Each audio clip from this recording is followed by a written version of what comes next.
I'm testing the voice. Are you able to hear me? Yes, sir. Yes, sir.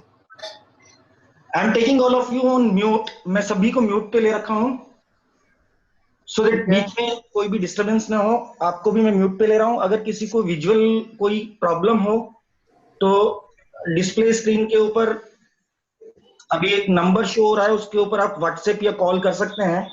अगर किसी को कोई connectivity related issue हो या वॉइस रिलेटेड इश्यू हो तो इसके ऊपर आप कॉल कर सकते हैं.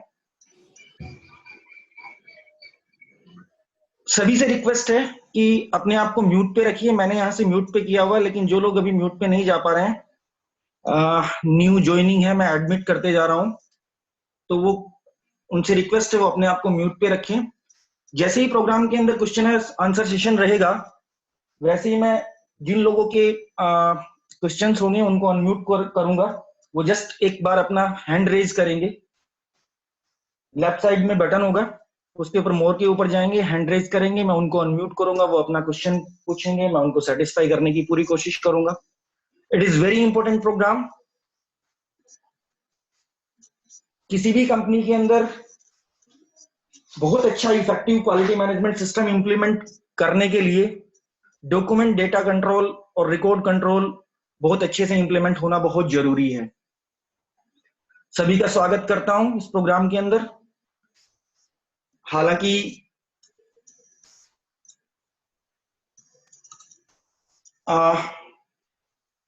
2 आवर्स प्रोग्राम है, डिजाइन 3 आवर्स के लिए किया गया, बट कोशिश करेंगे, आप लोगों का सहयोग रहेगा तो 2 घंटे के अंदर इस पूरे टॉपिक को फिनिश करने की कोशिश करेंगे.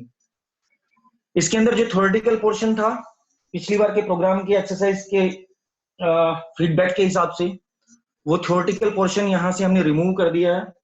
आज हम सिर्फ और सिर्फ प्रैक्टिकल पोर्शन के ऊपर पूरा फोकस रखेंगे. कुछ और पार्टिसिपेंट बीच में ज्वाइन करेंगे तो मैं थोड़ा सा डिस्टर्ब होगा.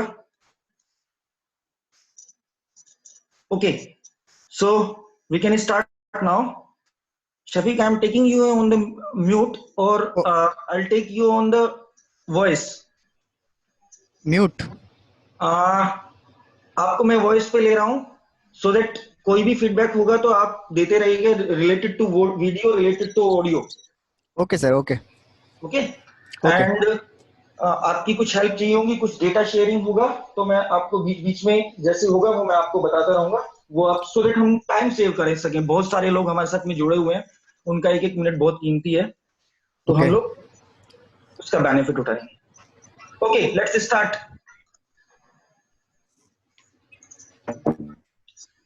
सबसे पहले हम बात करते हैं डॉक्यूमेंटेड स्ट्रक्चर की.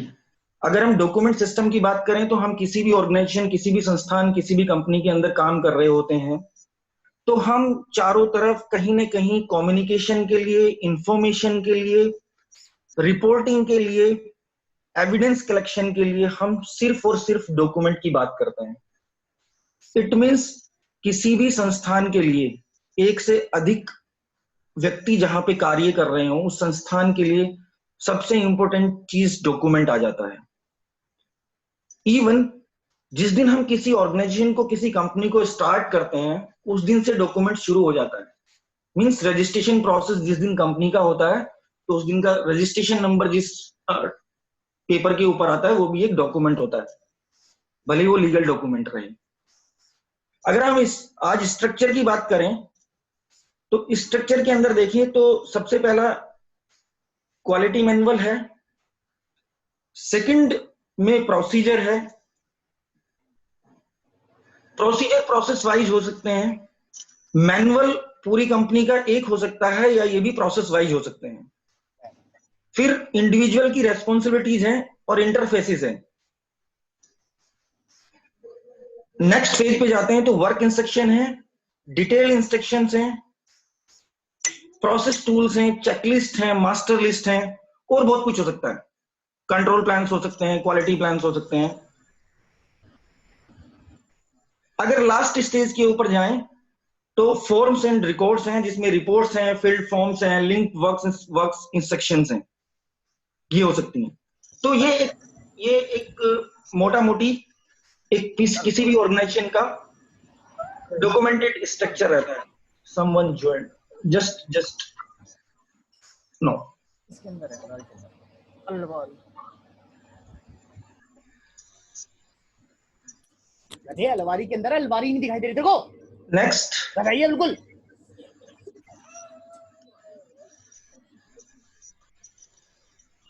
अगर हम प्रिपरेशन ऑफ डॉक्यूमेंट की बात करें तो फर्स्ट फेज में हम प्रिपरेशन करते हैं। सेकंड फेज में किसी भी डॉक्यूमेंट को प्रिपेयर करने के लिए सबसे पहले रिक्वायरमेंट आती है कि उस डॉक्यूमेंट का रिक्वायरमेंट कहां से आया, किसी भी डिपार्टमेंट से, किसी भी ऑर्गेनाइजेशन से, रेगुलेटरी रिक्वायरमेंट, कस्टमर रिक्वायरमेंट कोई भी हो सकती है जिसकी वजह से हम कोई डॉक्यूमेंट प्रिपेयर करते हैं।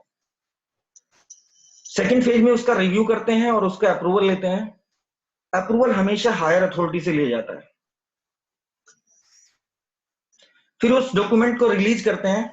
रिलीज करने के बाद उस डॉक्यूमेंट को डिस्ट्रीब्यूट करते हैं।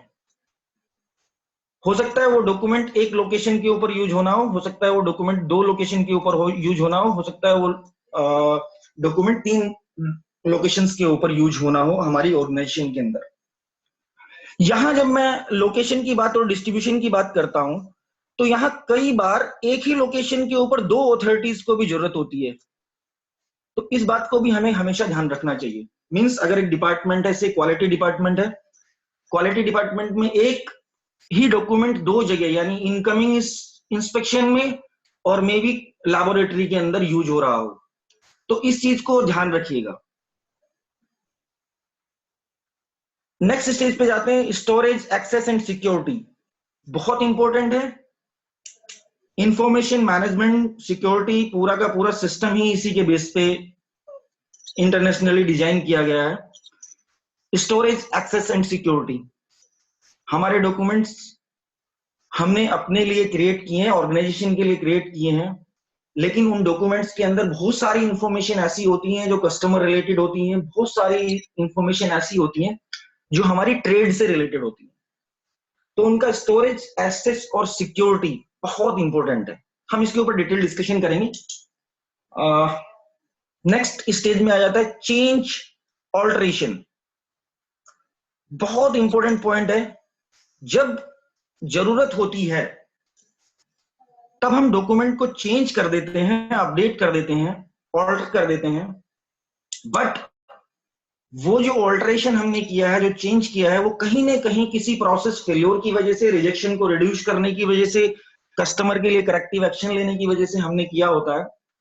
लेकिन इंपॉर्टेंट फैक्टर है कि वो जो चेंज और ऑल्टरेशन किया है वो इन जगहों पे जहां मैंने इस पॉइंट पे बात की थी, यहां, यहां, यहां और यहां, वो चेंज चला जाए और वहां पे जो ओल्ड डॉक्यूमेंट है वो वहां से विड्रॉ हो जाए।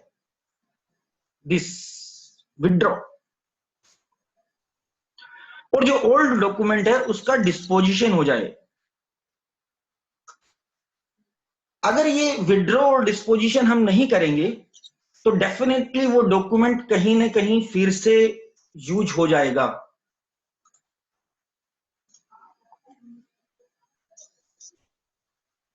ये क्लियर? इस पूरे स्लाइड के अंदर कोई भी किसी का क्वेश्चन हो तो वो रेज हैंड कर सकता है।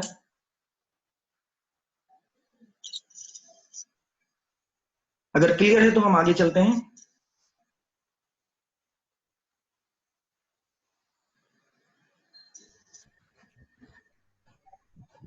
ओके, मैं ये समझ रहा हूं कि सभी को क्लियर है, कोई क्वेश्चन नहीं है, हम आगे चलते हैं।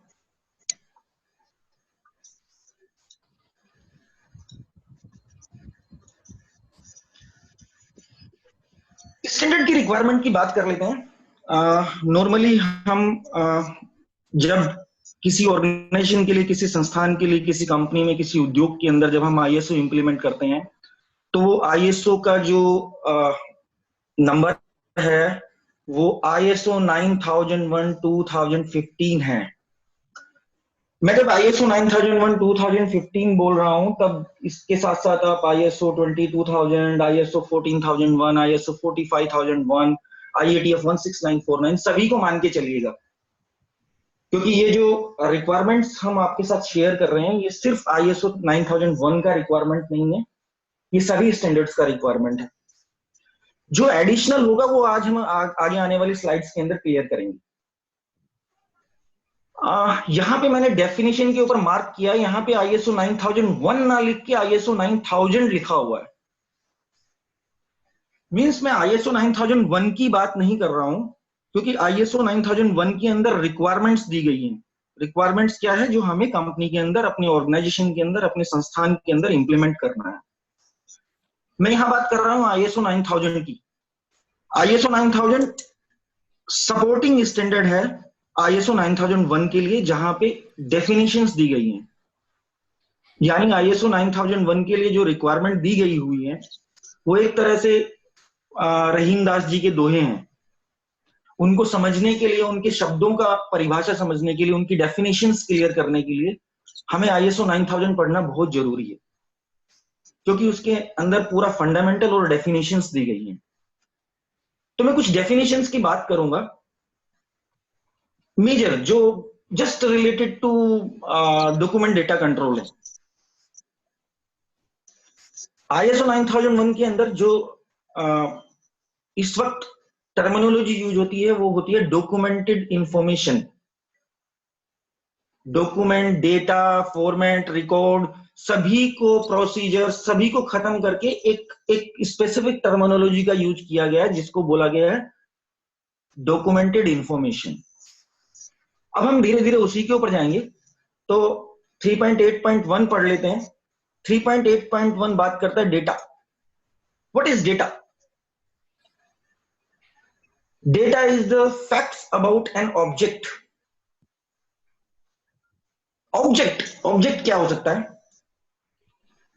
ऑब्जेक्ट कोई प्रोडक्ट हो सकता है, ऑब्जेक्ट कोई सर्विस हो सकती है, ऑब्जेक्ट कोई प्रोसेस हो सकता है,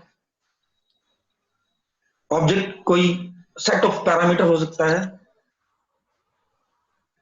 तो उस ऑब्जेक्ट के बारे में जो भी फैक्ट है, अगर आप उसको कहीं रिकॉर्ड करते हैं या ऑब्जर्व करते हैं, it will become a data. Clear? Yes. Now come on 3.8.2 information, the simple definition of two words, meaningful data। जब स्टैंडर्ड में कहीं भी आप इंफॉर्मेशन शब्द का इस्तेमाल देखेंगे, जो कि शायद मेरे ख्याल से 42 जगह है, I cannot say actually. Oh, okay. I'll tell you in last slide. मेरे पास शायद वो टेबल इसमें अवेलेबल है। तो इंफॉर्मेशन शब्द का जहां भी इस्तेमाल आप देखेंगे, उसका मतलब होगा meaningful data.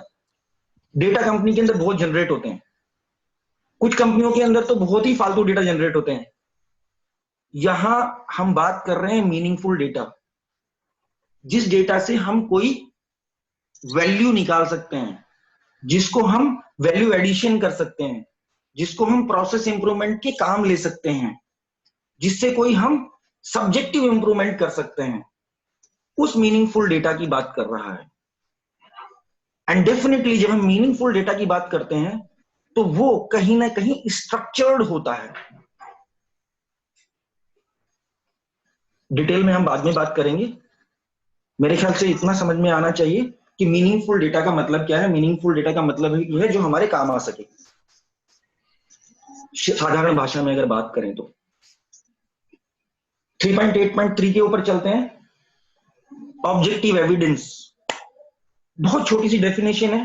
Data supporting the existence और वेरीफाई ऑफ समथिंग। किसी भी चीज को वेरीफाई करने के बाद आपको जो डेटा मिलता है और जो उसकी सपोर्ट करता है, वो ऑब्जेक्टिव एविडेंस होता है। जहां तक उम्मीद है कुछ लोग क्वालिटी मैनेजमेंट सिस्टम से रिलेटेड हैं और जुड़े हुए हैं, उन लोगों को समझ में आया होगा कि जब हम किसी भी ऑब्जर्वेशन को लेते हैं, तो उसके साथ ऑब्जर्वेशन के साथ हमें ऑब्जेक्टिव एविडेंस देना पड़ता है। मींस मेरी ऑब्जर्वेशन है कंपनी के अंदर कंटिन्यूअल इंप्रूवमेंट प्रोसेस काम ठीक से नहीं कर रहा है, तो ऑब्जेक्टिव एविडेंस क्या है? मैंने एक्स डेट का इंस्पेक्शन रिपोर्ट देखा, उसके अंदर 1200 पीस चेक किए गए, 50 पीस रिजेक्ट है और उसके ऊपर कोई भी एक्शन कहीं इनिशिएट नहीं हुआ है। This is objective evidence. Clear? Yes. तो जब ऑब्जेक्टिव एविडेंस की बात करेंगे तो हमें सपोर्टिंग डेटा चाहिए जो हमने ऑब्जर्व किया उसकी एग्जिस्टेंस को प्रूव करने के लिए। अब हम बात करते हैं इंफॉर्मेशन सिस्टम की। इंफॉर्मेशन की हमने बात कर ली 3.8.2 में, meaningful data. But what is the system? Network of communication channels used within an organisation. Meaningful data generate किया जा रहा है as per 3.8.2। Daily rejection report बन रहा है, डेली फील्ड फेल्योर रिपोर्ट बन रहा है, डेली मशीन ब्रेकडाउन रिपोर्ट बन रहा है। Network of communication is lapse, means वो रिपोर्ट कहीं भी आगे नहीं जाता है। So network of communication channel used within an organisation. किसी भी मीनिंगफुल डेटा को जनरेट करना एक बात है और उसके लिए network of communication channel generate करना सेकंड बात है। तो अगर हम फर्स्ट कर रहे हैं 3.8.2 कर रहे हैं और 3.8.4 नहीं जनरेट कर रहे हैं तो किसी काम का नहीं है। आग लगा दीजिए ऐसे सिस्टम को, सारे कागज फाड़ के फेंक दीजिए, क्योंकि हमारे सर पे कोई पूछने वाला ही नहीं, रिव्यू करने वाला ही नहीं है कि ये इतने फेलियर्स हुए, इतने लोग मरे, इनका पोस्टमार्टम रिपोर्ट क्या है और ये क्या हुआ था और उसके ऊपर आगे क्या करना है। सो 3.8.2 के साथ साथ 3.8.4 बहुत इंपॉर्टेंट है और उससे कहीं ज्यादा इंपॉर्टेंट है। इन मीनिंगफुल डेटा जनरेट जितना हो सके उतना करिए, बट उससे ज्यादा उसका नेटवर्क कम्युनिकेशन चैनल इस्तेमाल करिए, डेवलप करिए ऑर्गेनाइजेशन के अंदर। ये रिपोर्ट जनरेट होगी तो कहां जाएगी? Who will work on that? अब बात करते हैं डॉक्यूमेंट की 3.8.5। आई थिंक 3.8.4 बहुत जगह मिसिंग होता है। Am I right?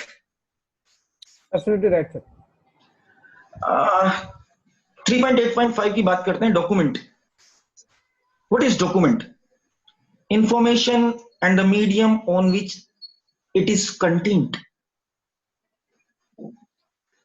इंफॉर्मेशन किसी भी मीडियम में हो। कई बार अभी इस स्टैंडर्ड से पहले जो प्रॉब्लम था वो ये था कि ऑडिटर को या किसी भी थर्ड पार्टी को हम लोग ईमेल से बात करते थे या फोन कन्वर्सेशन दिखाते थे या रिकॉर्डिंग दिखाते थे या वीडियो कॉलिंग दिखाते थे, तो वो डॉक्यूमेंट की कैटेगरी में नहीं आता था।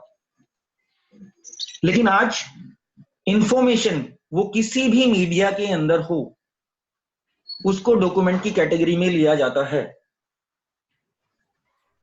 जैसे मैं बात करूं, एटीएम के अंदर कोई प्रोसीजर नहीं होता, लेकिन एटीएम के अंदर एक डिजिटल डॉक्यूमेंटेशन सिस्टम होता है कि आप ये प्रेस करेंगे तो ये होगा, ये प्रेस करेंगे तो ये होगा। That is itself a document. तो डॉक्यूमेंट की जब बात करते हैं तो इंफॉर्मेशन सिस्टम जिसमें भी वो कंटेंट करता है, जिस भी मीडिया में कंटेंट करता है, उसको हम इंफॉर्मेशन मानेंगे and it will become a document. कोई क्वेश्चन हो तो हैंड रेज कर सकते हैं, नहीं तो नेक्स्ट चलते हैं, टाइम थोड़ा कम है। सर ये 3.84 और 3.85 ये भी तो इंफॉर्मेशन सिस्टम्स है सर ना? नो, देखिए थोड़ा सा डिफरेंट समझने की कोशिश करिए। 3.8.4 सिस्टम की बात करता है। इंफॉर्मेशन सिस्टम मींस जब मीनिंगफुल डेटा 3.8.2 जनरेट होगा तो 3.8.4 के थ्रू वो किस चैनल के थ्रू कहां तक जाएगा। ठीक है।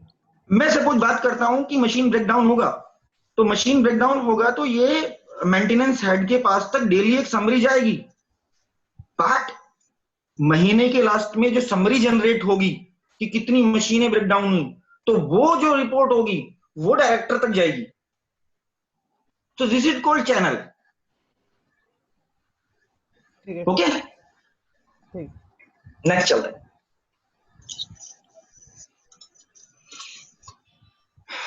नाउ 3.8.6 ये ही वो शब्द है जिसके लिए सारी जद्दोजहद है। Documented information. पूरे स्टैंडर्ड के अंदर जहां जहां ये शब्द यूज किया गया है वहां वहां आपको कुछ ना कुछ एविडेंस क्रिएट करने हैं। वो भले ही रिकॉर्ड हो सकते हैं, भले ही रिपोर्ट्स हो सकती हैं, टेस्ट रिपोर्ट्स हो सकती हैं, प्रोसीजर्स हो सकते हैं, वर्क इंस्ट्रक्शन हो सकती हैं, फॉर्मेट्स हो सकते हैं। वो जहां जहां ये शब्द इस्तेमाल स्टैंडर्ड के अंदर हुआ है वहां वहां हमें सब कुछ न कुछ डॉक्यूमेंटेड इंफॉर्मेशन क्रिएट करनी है। परिभाषा देख लेते हैं। Information required to be controlled, बस इतने में ही काफी है।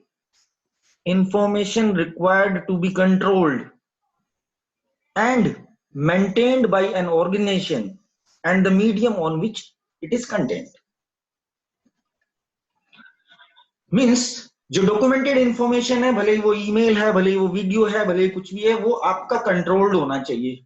अब कंट्रोल्ड क्या होता है, उसके लिए तो प्रोग्राम ही रखा गया है, तो हम बाद में बताएंगे आपको कि कंट्रोल किसको कहते हैं।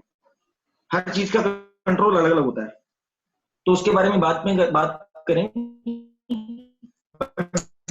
डॉक्यूमेंटेड इंफॉर्मेशन का मतलब है information required to be control. जो भी इंफॉर्मेशन आप शो करते हैं किसी को एज एविडेंस कि साहब ये मेरी वर्क इंस्ट्रक्शन है, साहब ये मेरा पैकिंग स्लिप है, बड़ा बड़ा मैं जो भी डॉक्यूमेंट का नाम लूं, टू बी कंट्रोल्ड, उसका कंट्रोल होना जरूरी है। अगर वो किसी काम की नहीं है, डस्टबिन में फेंक दीजिए, कंट्रोल होना जरूरी है। जब मैं कंट्रोल्ड वर्ड यूज कर रहा हूं तो तभी वो मेरा जो पहली स्लाइड के ऊपर मैंने यूज किया था, इफेक्टिव क्वालिटी मैनेजमेंट सिस्टम। जब हम किसी ऑर्गेनाइजेशन के अंदर जाते हैं तो हम बोलते हैं बहुत effective quality management system implement किया गया है, और किसी के अंदर जाते हैं तो बोलते हैं कि यार मजा नहीं आया। वो डिपेंड करता है इस वर्ड के ऊपर, कंट्रोल्ड, किस लेवल का कंट्रोल उन्होंने एस्टेब्लिश किया है अपने डॉक्यूमेंट्स के ऊपर।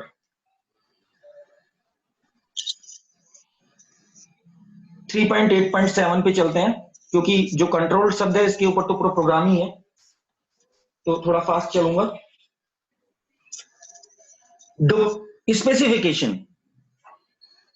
स्पेसिफिकेशंस की जब मैं बात करता हूं तो बहुत सारी चीजें हो सकती हैं।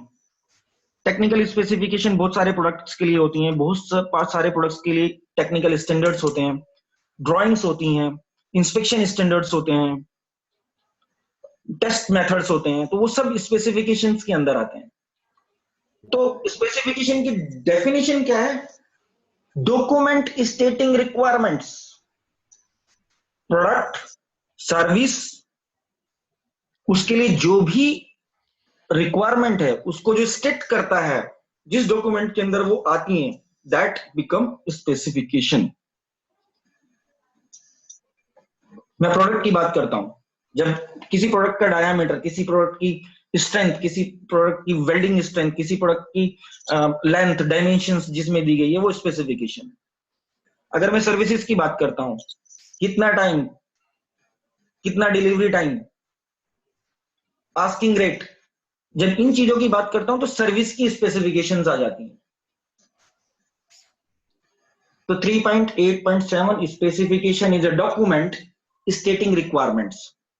अब रिक्वायरमेंट्स कई तरह की होती है, वो हम बाद में बात करेंगे जब कभी हम पेड प्रोग्राम के अंदर 3 डेज और 4 डेज का प्रोग्राम रखेंगे।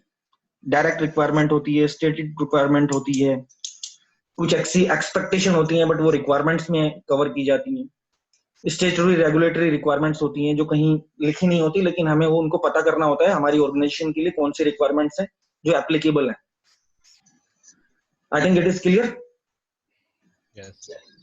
नेक्स्ट, ये ISO 9001-2015 की रिक्वायरमेंट्स हैं रिलेटेड टू डॉक्यूमेंटेड इंफॉर्मेशन और डॉक्यूमेंट एंड डेटा कंट्रोल।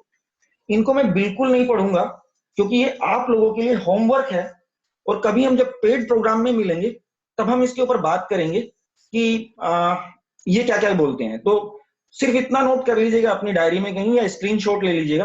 8.5 से शुरू होती है, 8.5.2, 8.5.3 creating, adapting, control of documented information, 7.5.3.1 documented information required by the quality management system. Next, 7.5.3.2 for the control of documented information the organization shall address the following. Next, ये आपका 8.5 के अंदर जो था, सॉरी प्रीवियस जाते हैं, 7.5.3 के अंदर जो था, ये पूरा का पूरा डॉक्यूमेंटेड इंफॉर्मेशन की रिक्वायरमेंट ISO 9001 के अंदर जो दी गई।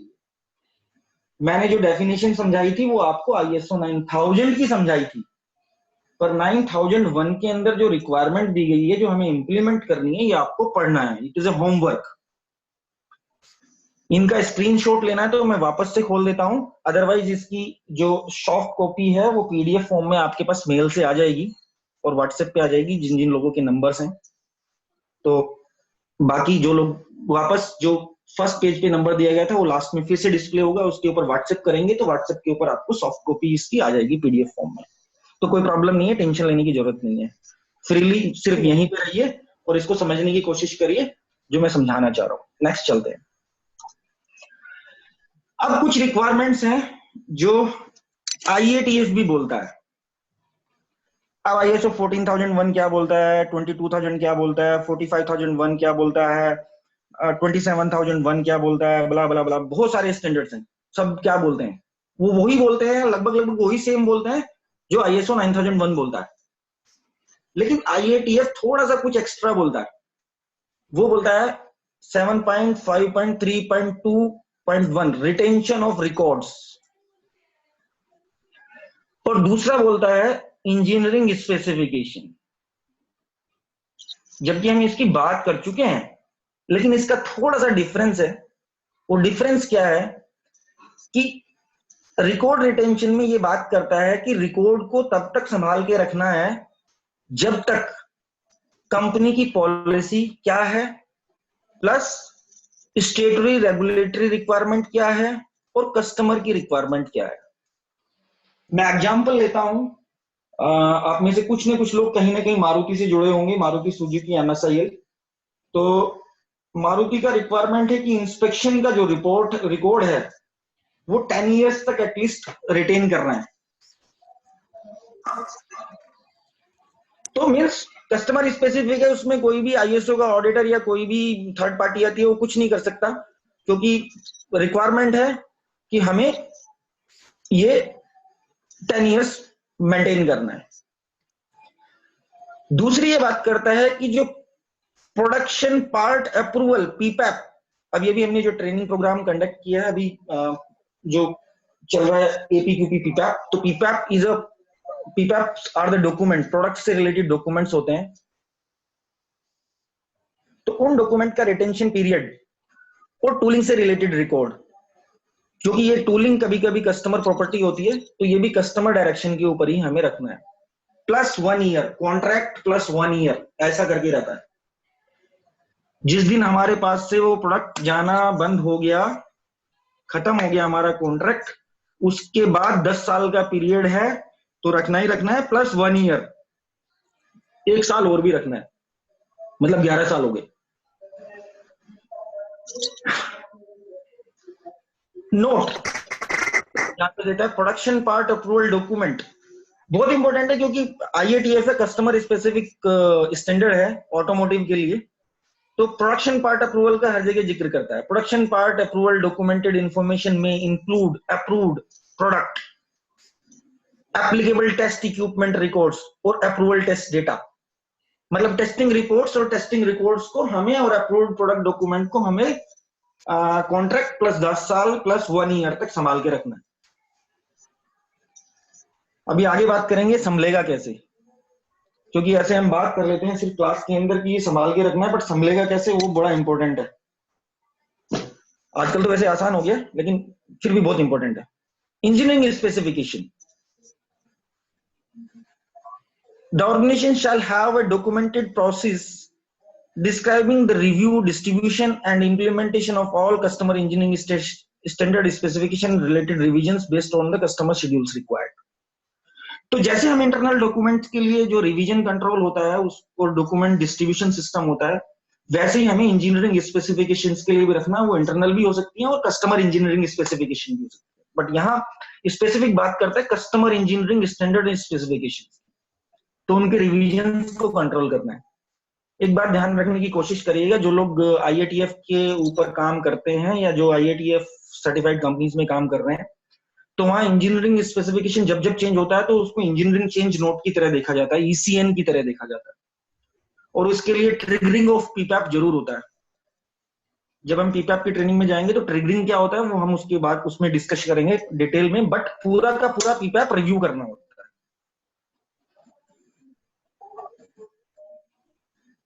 ये ऐसा कोई खास नहीं, नेक्स्ट पेज पे चलते हैं, जो इंपॉर्टेंट चीज है उसको दिखाने के लिए। Review should be completed with in 10 working days of receipt of notification of engineering standard or specification change। ये सिर्फ एक पहला स्टैंडर्ड है, या तो ISO/TS भी वैसा ही था और ये IAT भी वैसा ही है, क्योंकि उसी का रूपांतरण है, उसी का अपग्रेडेशन है, जहां पे पहली बार किसी भी चीज के लिए कोई टारगेट टाइम दिया गया है। मीन्स कोई भी इंजीनियरिंग स्पेसिफिकेशन आपके पास में चेंज होके या इशियन आता है तो आप उसको रिव्यू शुड कंप्लीट, उसका रिव्यू आप 10 दिन के अंदर कंप्लीट कर लेंगे डेट ऑफ रिसिप्ट के बाद, 10 वर्किंग डेज। दुनिया में और कोई स्टैंडर्ड नहीं है जहां पे कोई टाइम लिमिट दी गई हो। This is the only standard where time limit is given for the review of the engineering change. अब ये रिव्यू के बाद आप क्या कह सकते हैं, रिव्यू के आप बाद ये भी कह सकते हैं कि साहब कस्टमर को कि ये फिजिबल है। रिव्यू के बाद ये भी कह सकते हैं साहब ये फिजिबल नहीं है। रिव्यू के बाद आप ये भी कह सकते हो साहब फिजिबल है पर इसके लिए कुछ कंडीशंस हैं। तो ये 3 चीजें आप इस्तेमाल कर सकते हैं। नेक्स्ट चलते हैं, मुद्दे की बात में आ जाते हैं। Non terminologies. जब हम डॉक्यूमेंटेड इंफॉर्मेशन, मुझे कुछ mute all. Hello hello,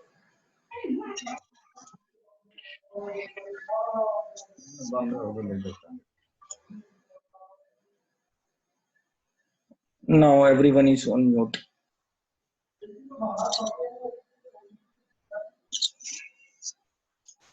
okay, so non terminologies की बात करते हैं। नॉन टर्मिनोलॉजीज में जब हम आते हैं तो हमें डॉक्यूमेंट के बारे में सुनाई देता है दुनिया में कि कहीं फॉर्म है, SOP है, ड्राइंग है, मैनुअल है, रिकॉर्ड है, स्टैंडर्ड है, रजिस्टर है, सॉफ्टवेयर है, प्रोसीजर है, फॉर्मेट है, डॉक्यूमेंट है, इंफॉर्मेशन है, प्लान्स है, पॉलिसीज है, पीपैप है, ERP रिपोर्ट है, स्पेसिफिकेशन है, बहुत सारी चीजें सुनाई देती हैं। लेकिन इनको समझे कैसे कि कौन डॉक्यूमेंट है, कौन क्या है, इनको समझना कैसे? इनको समझना ऐसे है कि मैं जब डॉक्यूमेंट इंफॉर्मेशन सिस्टम की बात करता हूं तो मैं बेसिक 3 ही चीज लेके चलूंगा। 1 is format, another is document, third is record. Main categories 3 ही होंगी। डॉक्यूमेंटेड इंफॉर्मेशन सिस्टम की पहली कैटेगरी, दूसरी कैटेगरी और तीसरी कैटेगरी, 3 ही कैटेगरी होंगी। अब देख लेते हैं ये कैटेगरी कैसे काम करेंगी। डेफिनेशन देख लेते हैं, बहुत छोटी छोटी सी डेफिनेशन है जो ISO 9000 की डेफिनेशंस बताई थी उसी से कहीं मैच करेंगी, बट साधारण भाषा में। वो रहीम दास जी के दोहे थे और ये आला उदल के होंगे जहां तक उम्मीद है। तो फॉर्मेट का डेफिनेशन देख लेते हैं। What is format? आप लोगों ने बहुत इस्तेमाल किया होगा फॉर्मेट फॉर्मेट फॉर्मेट फॉर्मेट। तो फॉर्मेट का डेफिनेशन क्या है? Format is a blank plan to record the data of an event और ए पीरियड।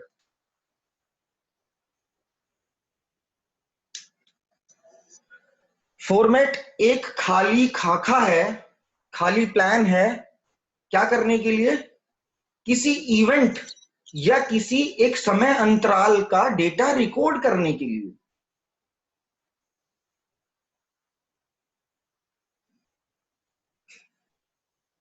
फॉर्मेट एक खाली प्लान है जिसके अंदर हमें कोई डेटा रिकॉर्ड करना है। वो डेटा किसी एक इवेंट का हो सकता है या एक समय अंतराल का हो सकता है। यानी एक दिन का हो सकता है, एक घंटे का हो सकता है, और या एक महीने का और एक साल का हो सकता है। तो ये एक ब्लैंक प्लानिंग है जो हम करते हैं कि भाई इतने कॉलम होंगे, इतनी रो होंगी, इतनी डेट होगी, इतने, तो this is a blank planning called format. Clear?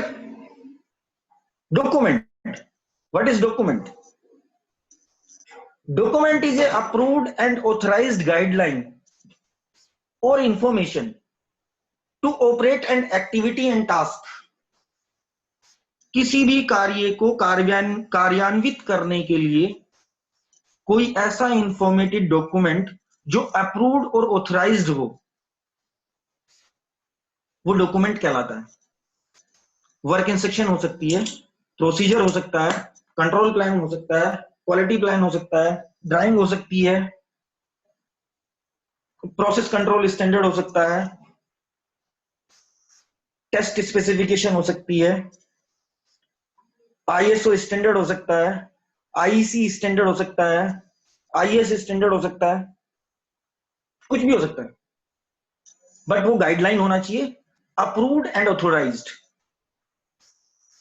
ये इंटरनल भी हो सकता है और एक्सटर्नल भी हो सकता है। सो डॉक्यूमेंट की दोनों कैटेगरी होती है।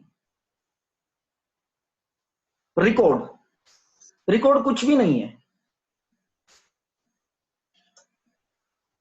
Record is a filled format with data of an event or a period. Record क्या है?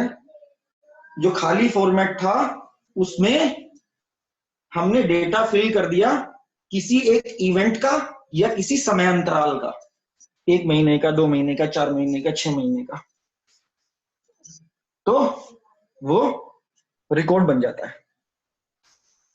जब मैं 6 महीने, 8 महीने, 10 महीने की बात करता हूं तो उसमें रिपोर्ट भी हो सकती है, उसमें ग्राफिकल प्रेजेंटेशन भी हो सकता है। ऑल आर रिकॉर्ड्स, कोई भी डॉक्यूमेंट नहीं है, ध्यान रखना।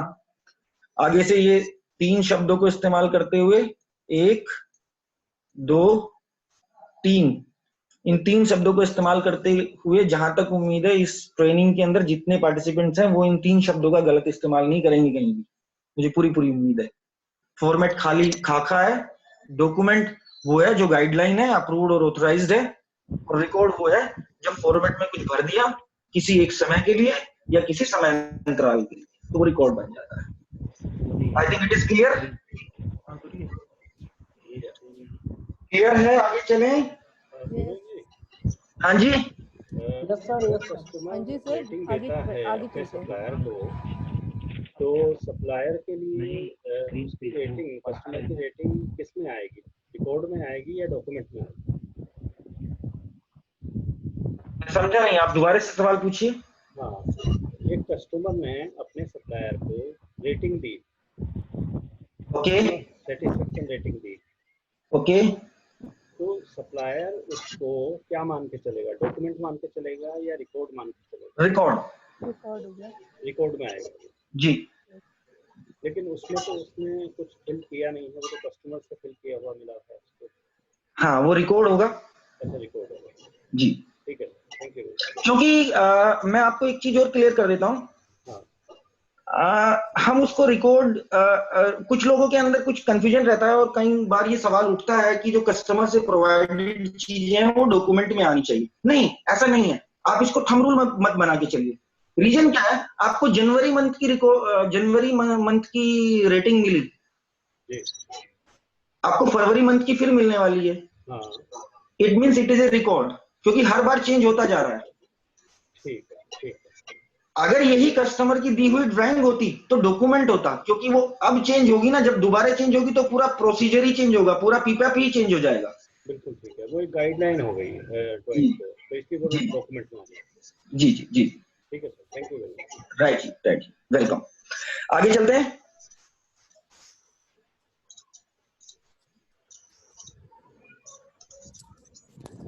अब आ जाते हैं कैटेगरी पे।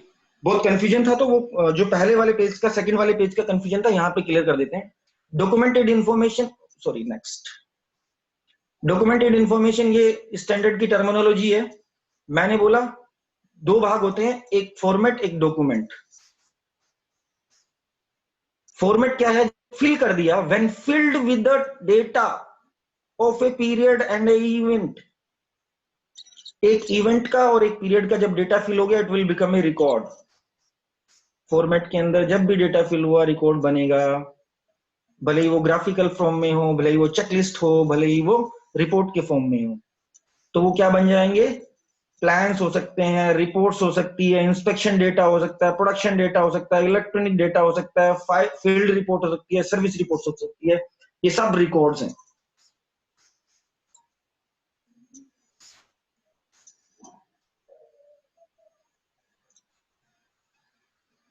ये सब रिकॉर्ड्स हैं।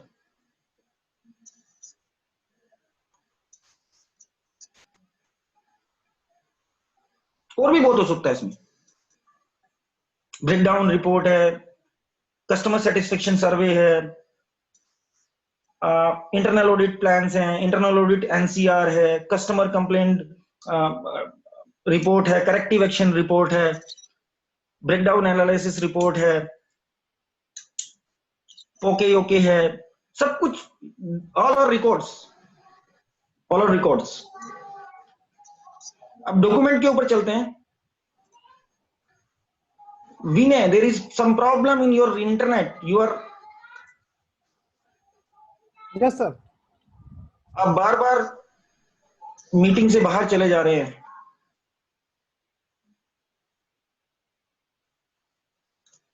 Okay, come on to document. Document दो तरह के होते हैं, एक इंटरनल डॉक्यूमेंट और एक एक्सटर्नल डॉक्यूमेंट। जब मैं इंटरनल डॉक्यूमेंट की बात करता हूं तो policies, manual, SOP, quality plan, control plan, internal drawing, inspection standard, master list, work instruction, जो भी आप इंटरनली क्रिएट करते हो जिसपे कहीं अप्रूवल, प्रीपेड और अप्रूव्ड के साइन होते हैं, वो सारे इंटरनल डॉक्यूमेंट हैं, जो कि गाइडलाइन है कंपनी के अंदर सिस्टम को चलाने के लिए। वो सारी इंटरनल डॉक्यूमेंट है। एक्सटर्नल डॉक्यूमेंट की बात करते हैं तो कस्टमर रिलेटेड में ड्राइंग्स आ जाएंगी, स्पेसिफिकेशन आ जाएंगी, कस्टमर के एग्रीमेंट आ जाएंगी। और एक्सटर्नल ओरिजिन डॉक्यूमेंट में जो भी आईएसओ के स्टैंडर्ड, आईएस, आईसीईसी, आईएस स्टैंडर्ड जो भी आप यूज करते हैं वो, और स्टेटरी और रेगुलेटरी जो भी स्टैंडर्ड हैं जो कंपनी के लिए लागू होते हैं, वो सब डॉक्यूमेंट में आ जाएंगे। बहुत जरूरी है कि जो ये स्टैंडर्ड्स, एक्सटर्नल स्टैंडर्ड्स हैं, इनकी जो रिक्वायरमेंट्स हमारी कंपनी से रिलेटेड हैं वो हम अपने डॉक्यूमेंट्स के अंदर इनबिल्ट जरूर कर लें, क्योंकि हमारे मैनुअल प्रोसीजर्स, इनमें से वो बातें जो हमारी कंपनी के अंदर लागू होनी चाहिए वो इधर आ जानी चाहिए। तब तो कहते हैं कि हमारा कस्टमाइज सिस्टम है, वरना तो सिस्टम किसी और कंपनी के लिए बना हुआ है और इंप्लीमेंट कर लिया किसी ने। तो ये सारी रिक्वायरमेंट्स यहां आनी चाहिए। आई थिंक ये पेज अब क्लियर हो गया होगा ना? Yes sir. कोई क्वेश्चन किसी का भी हो तो हैंड रेज कर सकता है, मैं उनको अनम्यूट करूंगा। अभी तक का पूरा प्रेजेंटेशन के अंदर कुछ प्रॉब्लम हुई हो तो, क्योंकि अब फिर मैं प्रैक्टिकल वो कंट्रोल करते कैसे हैं उस पे जाने वाला हूं।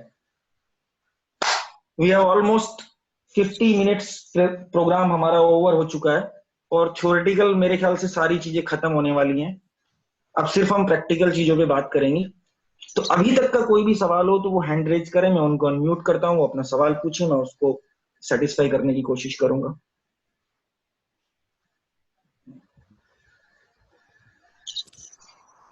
सभी को समझ में आ गया? वेरी गुड,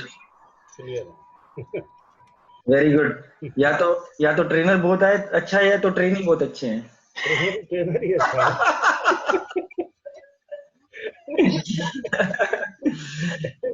दोनों कमाल के हैं। चलिए चलिए चलिए, good. So move to next next next. Format. Format के अंदर कंट्रोलिंग कैसे करते हैं? देखिए जी, फॉर्मेट तो बहुत लोग जो है ना आजकल हर कंपनी में इतने लोग मिल जाते हैं, डाउन द लेवल से टॉप लेवल तक वो हर आदमी एक नया फॉर्मेट बना के दे देता है। तो फॉर्मेट के अंदर कंट्रोलिंग क्या होती है वो देख लेते हैं। सबसे पहला होता है उसका टाइटल।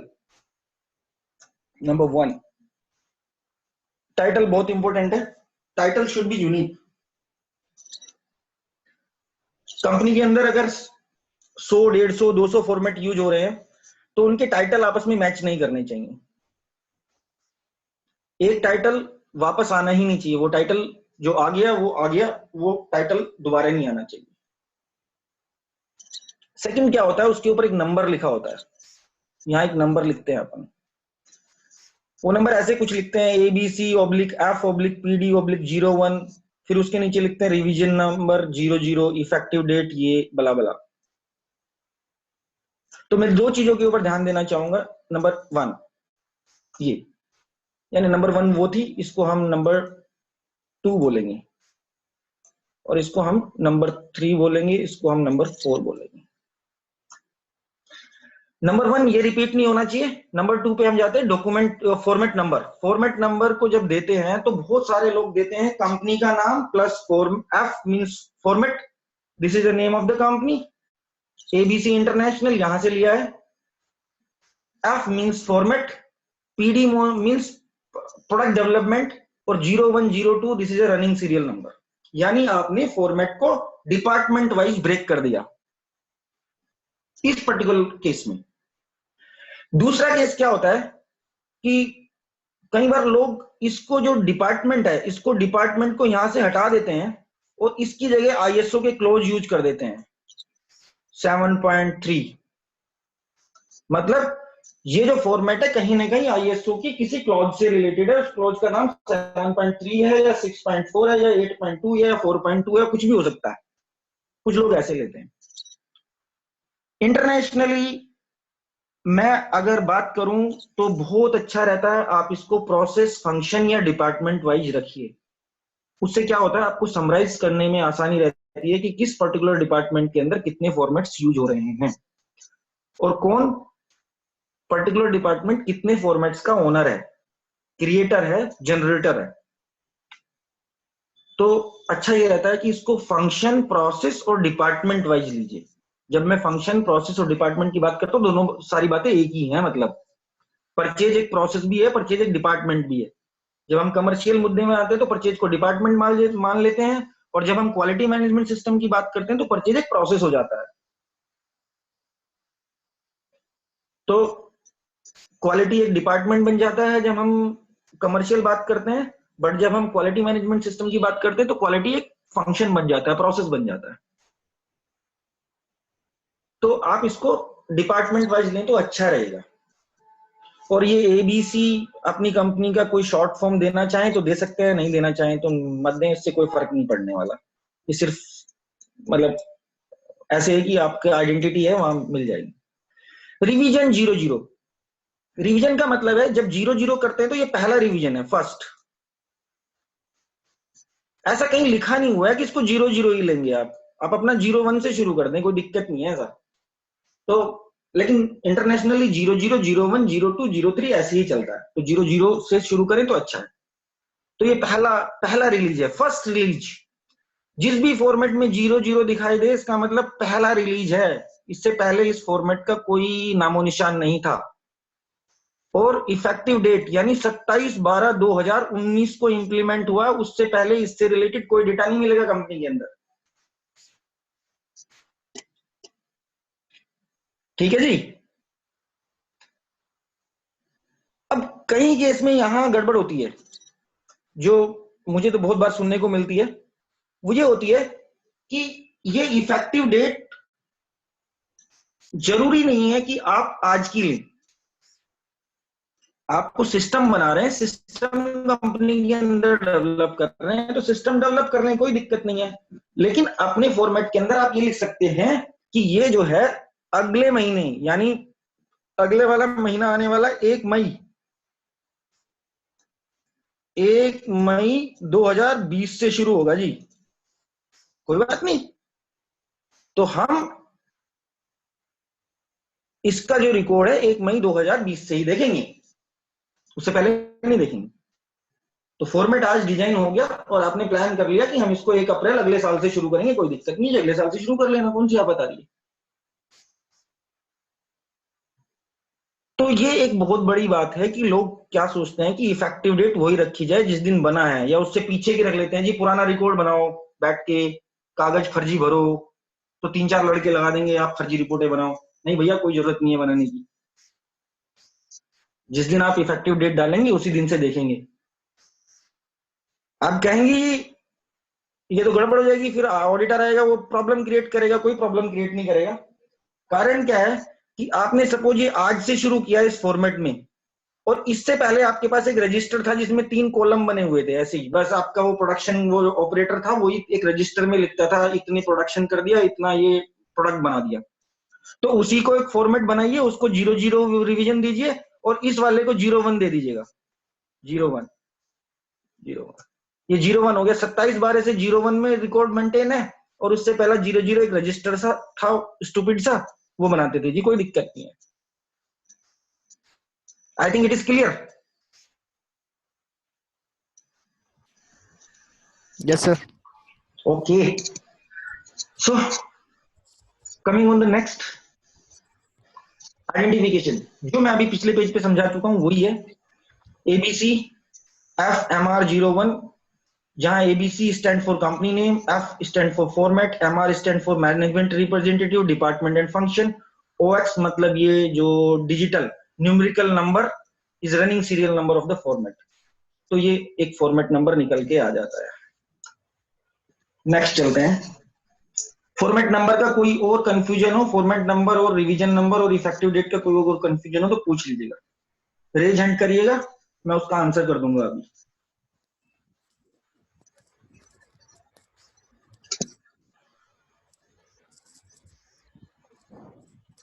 नेक्स्ट चले। Okay, go to next. अब फॉर्मेट का कंट्रोलिंग करने के लिए एक होती है मास्टर कॉपी, बहुत इंपॉर्टेंट है, ध्यान से सुन लीजिएगा।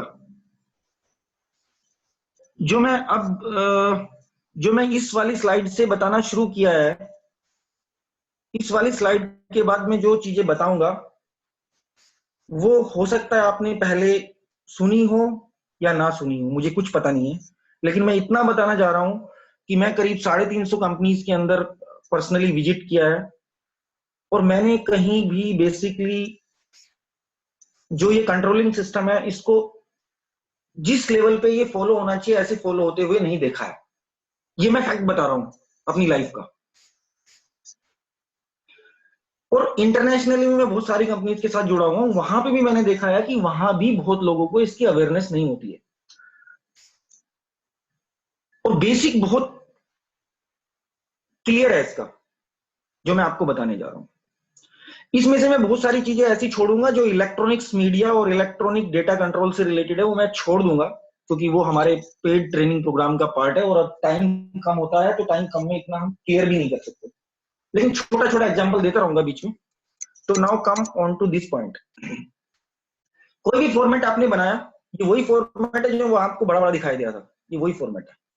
तो अब इसको मास्टर क्रिएट करना है, मास्टर क्रिएट करना है तो इसको उलट लो, पलट लो, ये उल्टा हो गया, और इसके बैक साइड में एक ठप्पा लगाओ मास्टर कॉपी, और यहाँ पे अप्रूव्ड बाई, अप्रूवल के सिग्नेचर कराओ अपने टॉप मैनेजमेंट में से जो भी है, और उसकी डेट डलवाओ। ये डेट जो इफेक्टिव डेट है, इसका इस डेट से कोई लेना देना नहीं है, ये ध्यान रखना भाई। मैं इस कंपनी का डायरेक्टर हूं, मैंने ये आज अप्रूव कर दिया, पर अप्रैल 2021 में मैं इसको इंप्लीमेंट करना है, या अगले महीने 1 तारीख से इंप्लीमेंट करना है, कोई दिक्कत नहीं है, अप्रूव आज किया है तो यहाँ आज की डेट आ जाएगी, और ये डेट अगले महीने की 1 तारीख होगी, कोई दिक्कत नहीं है, कोई कंफ्यूजन नहीं है, कोई टेंशन मत लेना। ये दोनों डेट अलग हो सकती हैं और होनी ही चाहिए, इसलिए दोनों जगह डेट अलग अलग डालेंगे। अब इसके बैक साइड में एक मास्टर कॉपी की स्टैंप लगाइए, और यहाँ जो भी डॉक्यूमेंट डेटा कंट्रोल के लिए ऑथराइज्ड पर्सन है, जिसको पहले एमआर बोलते थे, आजकल तो 9001 2015 के अंदर एमआर नाम की चीज खत्म कर दी है। मतलब एमआर कोई स्पेशल नहीं होगा, किसी भी आदमी को रेस्पॉन्सिबिलिटी दे दीजिए, क्वालिटी वाले को, कोई इंजीनियर को, कोई भी आपकी कंपनी में परचेज वाले को या एचआर वाले को, किसी को भी एक रेस्पॉन्सिबिलिटी दे दीजिए कि वो आईएसओ से रिलेटेड जितने डॉक्यूमेंट्स हैं उनकी कंट्रोलिंग और उनका रखरखाव रखे, तो उसी को एमआर बोल देंगे। तो वो यहाँ पे साइन करेगा और यहाँ पे डेट डालेगा जिस दिन उसने इसको मास्टर बनाया। और ये मास्टर आपका प्रोटेक्टेड फाइल में चला जाएगा, master file of format. Protected file मतलब इसको कहीं शीट प्रोटेक्टर के अंदर डाल के रखिएगा जिससे ये डिस्ट्रॉय ना हो, डिस्पोज ऑफ ना हो, कहीं कोई इसके ऊपर खराबी ना है, इसका कलर फेड ना हो, इसके ऊपर कोई फंगस या आपका मॉइस्चर इफेक्ट ना हो। क्योंकि जब आप यूजर को दोगे तो इसकी फोटोकॉपी करके दोगे।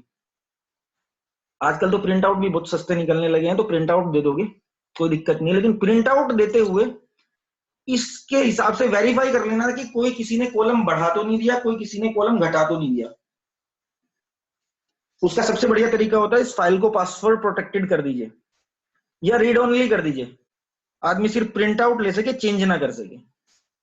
ये मैं छोटा सा वो मैंने आपको बोला था ना, मैं इलेक्ट्रॉनिक्स मीडिया का भी एग्जांपल देता रहूंगा आपको। तो ये इलेक्ट्रॉनिक्स में ऐसे कंट्रोल करते हैं, या आप इसको पासवर्ड प्रोटेक्टेड कर दीजिए या रीड ओनली कर दीजिए, या फिर अगर आप किसी को दे रहे हैं इसको भरने के लिए तो इसके कॉलम्स को लॉक कर दीजिए कि ये वाले कॉलम्स इसमें लॉक रहेंगे और यहां कोई भर सकता है। तो उतनी ही परमिशन दीजिए जितना जरूरी है। ओके, सो ये मास्टर कॉपी बन गई।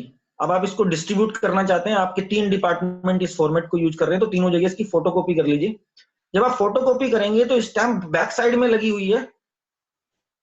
पार्टिसिपेंट समवन ज्वाइंट, मित्तल साहब,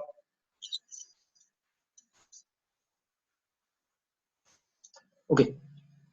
तो इसकी फ्रंट साइड से जब आप फोटोकॉपी करेंगे तो उसमें ये स्टैम्प नहीं आएंगी, क्योंकि स्टैम्प तो बैक साइड में लगा रखी है ना, तो फ्रंट पे कुछ भी नहीं आएगा, फ्रंट पे प्लेन पेपर आएगा, तो उसमें वो डेटा फिल किया जा सकता है आराम से। क्लियर है ना?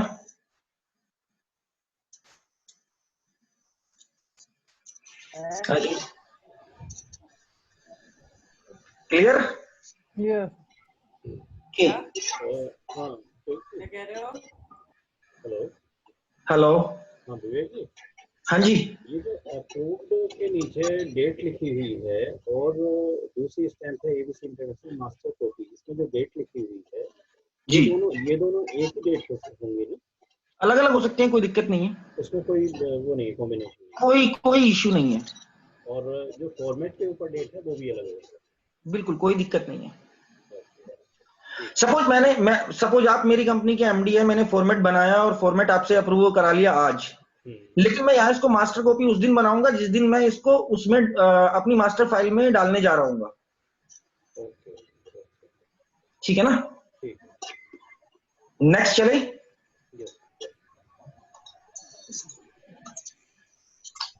चेंज कंट्रोल बहुत इंपॉर्टेंट, समझ लीजिएगा। इस फॉर्मेट को आपने बना दिया, इंप्लीमेंट कर दिया, रिवीजन था 00 और 20/5/2019 को आपने इंप्लीमेंट कर दिया। In case of change in the format means addition और deletion of contents, remember change request must be approved by same authority as approved previously or higher। मतलब ये जिस आदमी ने यहां आपने सिग्नेचर करवाए थे, जो डॉक्यूमेंट चेंज रिक्वेस्ट, यानी इस कागज को भाई बदल दो, इसमें एक कॉलम और ऐड कर दो, या इसमें से ये कॉलम डिलीट कर दो, या इसमें से ये कॉलम बढ़ा दो, ऐसा करने के लिए अगर रिक्वेस्ट आता है तो ये ऑथोरिटी सेम होनी चाहिए जिसने आपको चेंज करने के लिए आदेश दिया है, या इससे ऊपर की अथॉरिटी होनी चाहिए। यहां लिखा हुआ है DCN document change note must be approved by same authority as approved previously और हायर।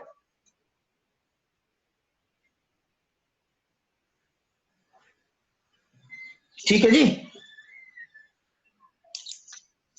क्योंकि इसके जो कंटेंट्स की इंपॉर्टेंट है उसी आदमी को पता होगी जिसने बनवाया। आपने एक कॉलम डिलीट करा दिया, जनरेटर की लॉग बुक थी, जनरेटर की लॉग बुक में एक कॉलम बना हुआ था XYZ की करंट क्या है या टेम्परेचर क्या आ रहा है, उसका टेम्परेचर क्या आ रहा है अभी, ये टेम्परेचर का कॉलम आपने बोला यार टेम्परेचर ये क्यों नोट करता है, इसको हटा दे।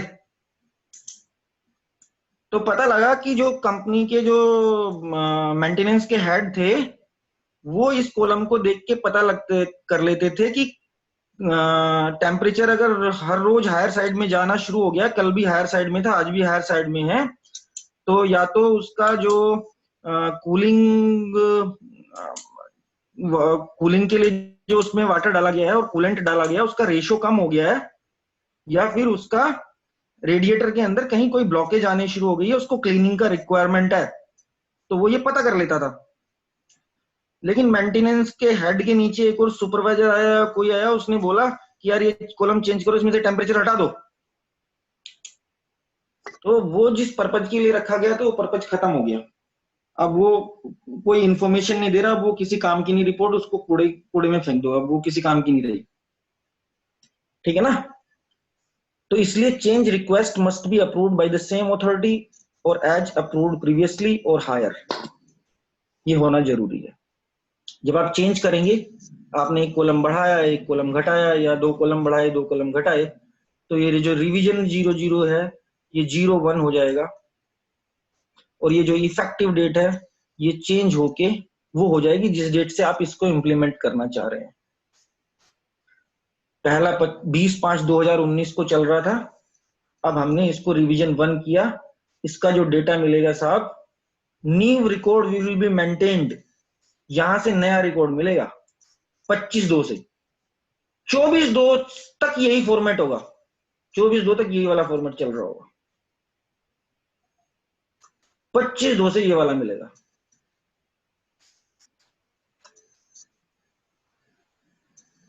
अगर आपने यहाँ 25/2 लिख दिया तो 25/2 से मिलेगा फिर ये। अब ये आपके हाथ में है, इसको 1/3/2020 कर लो, कोई दिक्कत नहीं है, ये आपके हाथ में है। 3 दिन और चलने दो, 4 दिन और 5 दिन और चलने दो इसी फॉर्मेट को। लेकिन जब आपने यहां लिख दिया कि 25/2 से ये मिलेगा तो फिर 25/2 से मिलेगा। Clear? Okay, move to next. I think clear है। कोई क्वेश्चन है तो हैंड रेज कर सकते हैं।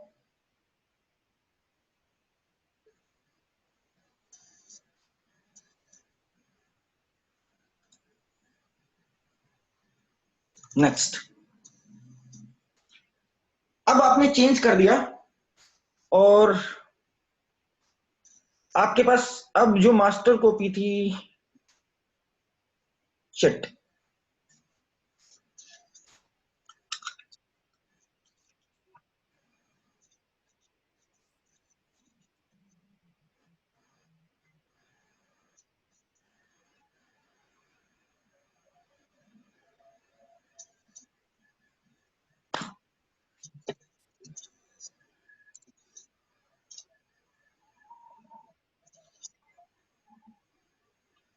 Sorry, I am coming back. अभी आपने फॉर्मेट चेंज कर दिया और फॉर्मेट चेंज करने के बाद में आपके पास दो फॉर्मेट हो गए, एक पुराने वाला मास्टर कॉपी और एक नए वाला 01 revision.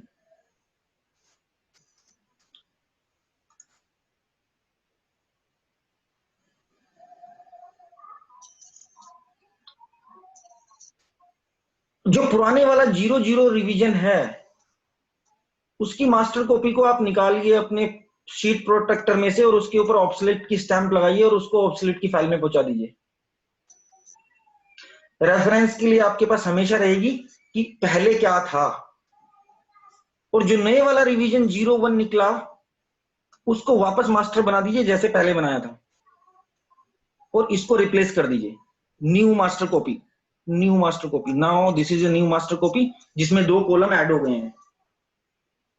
This is old master copy, old master copy को ऑब्सोलीट कर दीजिए।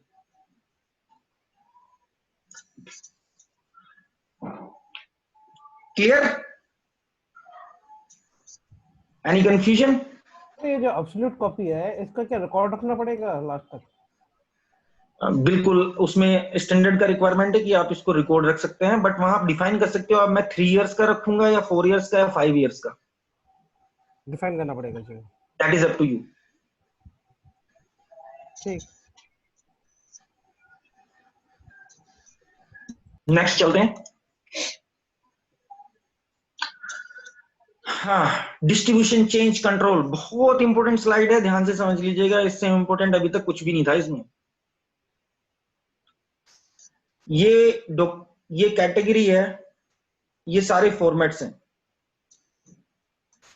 Receiving inspection report, layout report, calibration plan, calibration history card, deviation report, ये इनके नंबर हैं और ये इनके रिविजन्स हैं। जैसे ये वाले में 2 रिवीजन आ चुके हैं यहां तक, ये वाले में सॉरी 3 रिवीजन आ चुके हैं, 1 2 3। Ajit Kumar. Yes sir. Yes please. कैसे हो? आई एम फाइन, बताइए। सर मैं ये कह रहा था, जैसे अभी आपने बोला ये सारे फॉर्मेट है जो लिस्ट बना रखी है आपने जी, और इसमें ऊपर लिखा हुआ डॉक्यूमेंट नेम,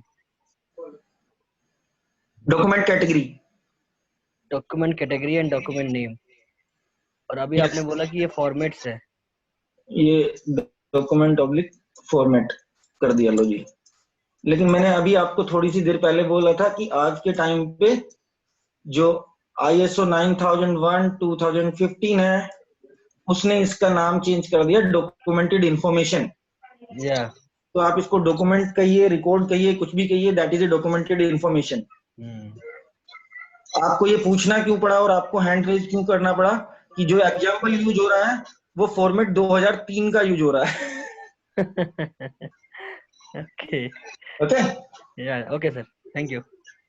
बहुत अच्छा सवाल था, बट थोड़ा सा इन चीजों के ऊपर ध्यान रखा करो, क्योंकि जब हम ट्रेनिंग प्रोग्राम को चेंज करते हैं, ये ट्रेनिंग प्रोग्राम जो चेंज हुआ है ये 00 रिवीजन है और ये 2019 में नेक्स्ट पूरा का पूरा चेंज हुआ है, तो हमने 00 रिवीजन कर दिया इसका।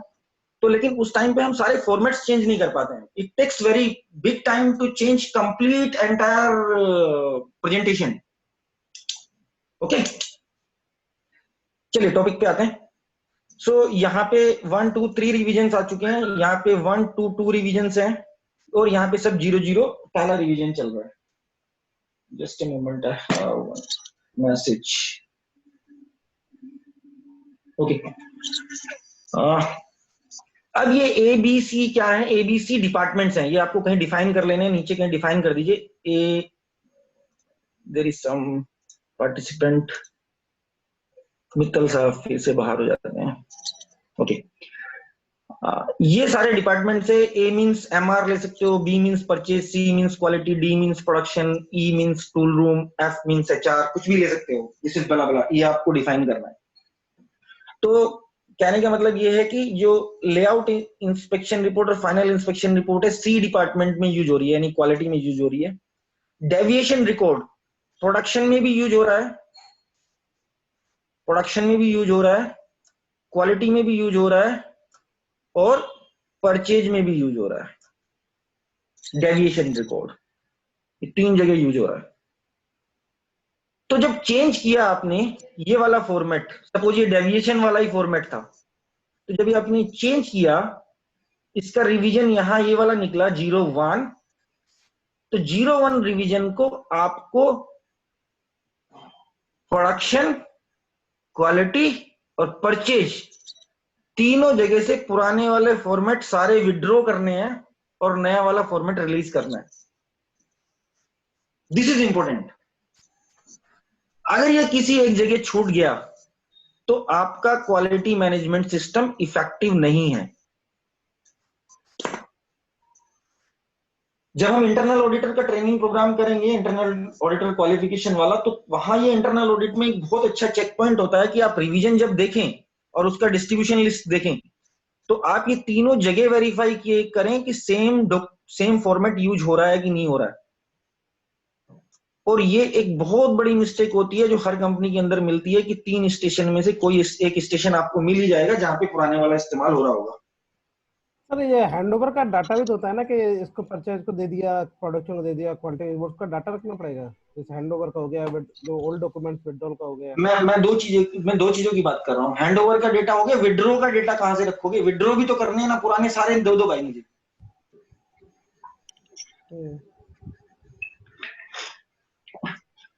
पुराने वाला यूज नहीं होना चाहिए ना, फिर उसको सबको डिस्पोज ऑफ करना है, एमआर का काम है, या डॉक्यूमेंट डेटा कंट्रोल जो भी हैंडल कर रहा है।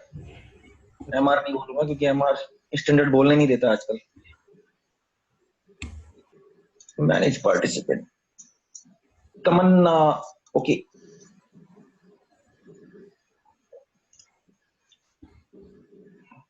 क्लियर है? कोई confusion?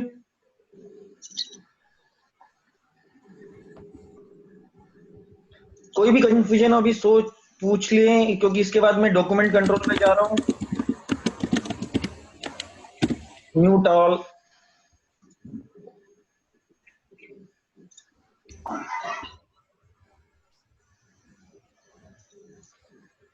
Sumit, one question. Sumit I am,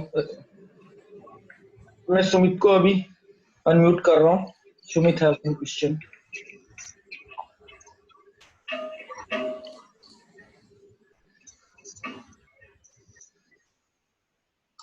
hello Sumit, आपको अनम्यूट कर दिया, आप अपना सवाल पूछ सकते हैं। सर, आवाज आ रही है?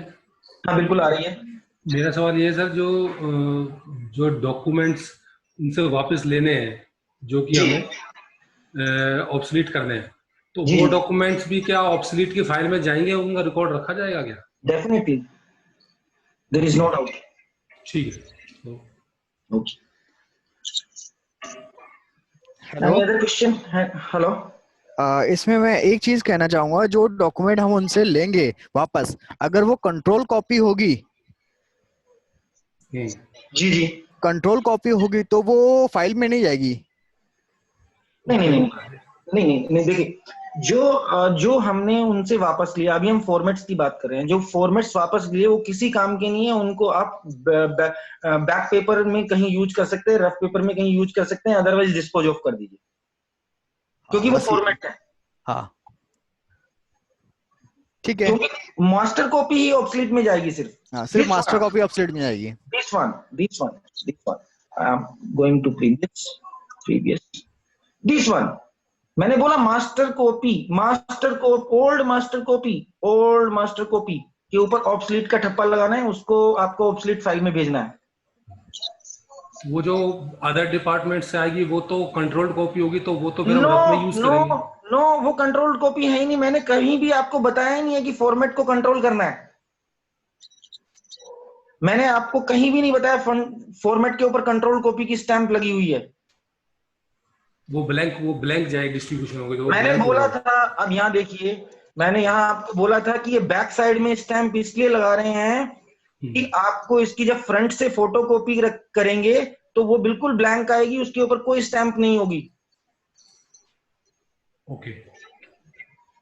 तो वहां से ब्लैंक कॉपी जितनी भी रखी हुई है, इनके पास 10 कॉपी रखी हुई है, एक पैड छपा हुआ रखा है, या 2 पैड है या 4 पैड है, सारे उठा लीजिए और उनको रफ पेपर में इस्तेमाल करिए, सामने से कटिंग करके, या उनको डिस्पोज ऑफ कर दीजिए। और मैंने आपको एक बात और भी बताई थी, जो बिल्कुल लाला वाली बात है। मैंने ये बोला था कि ये नए वाली डेट है, ये आप और 1 महीने बाद की रख लीजिए, मुझे कोई दिक्कत नहीं है। वो इस बात के ऊपर भी डिपेंड करता है कि स्टेशनरी कितनी प्रिंटेड रखी हुई है। ठीक है। ये सीधी लाला वाली बात है। कई जगह आप कंपनीज में काम करते हैं, वहां ये क्वेश्चन आता है कितनी पैड छपे हुए हैं, और ये 10 पैड छपे हुए हैं, कितने दिन में खत्म हो जाएंगे? 2 महीने में। तो 2 महीने बाद की डेट रख ले। ठीक है। Getting my point? Fine sir. Okay, thank you. Any other question?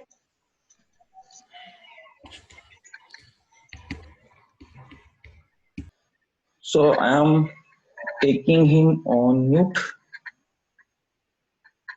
Yeah, everyone is on mute. Okay, go to next. What is the time? We have approximately half hour balance. So ये format distribution complete है। इसमें कोई सवाल हो आप अभी तक का पूछ सकते हैं। उसके बाद हम डॉक्यूमेंट कंट्रोल के ऊपर चलेंगे, थोड़ा सा क्रिटिकल है। फॉर्मेट कंट्रोल बहुत आसान है, डॉक्यूमेंट कंट्रोल थोड़ा सा क्रिटिकल है।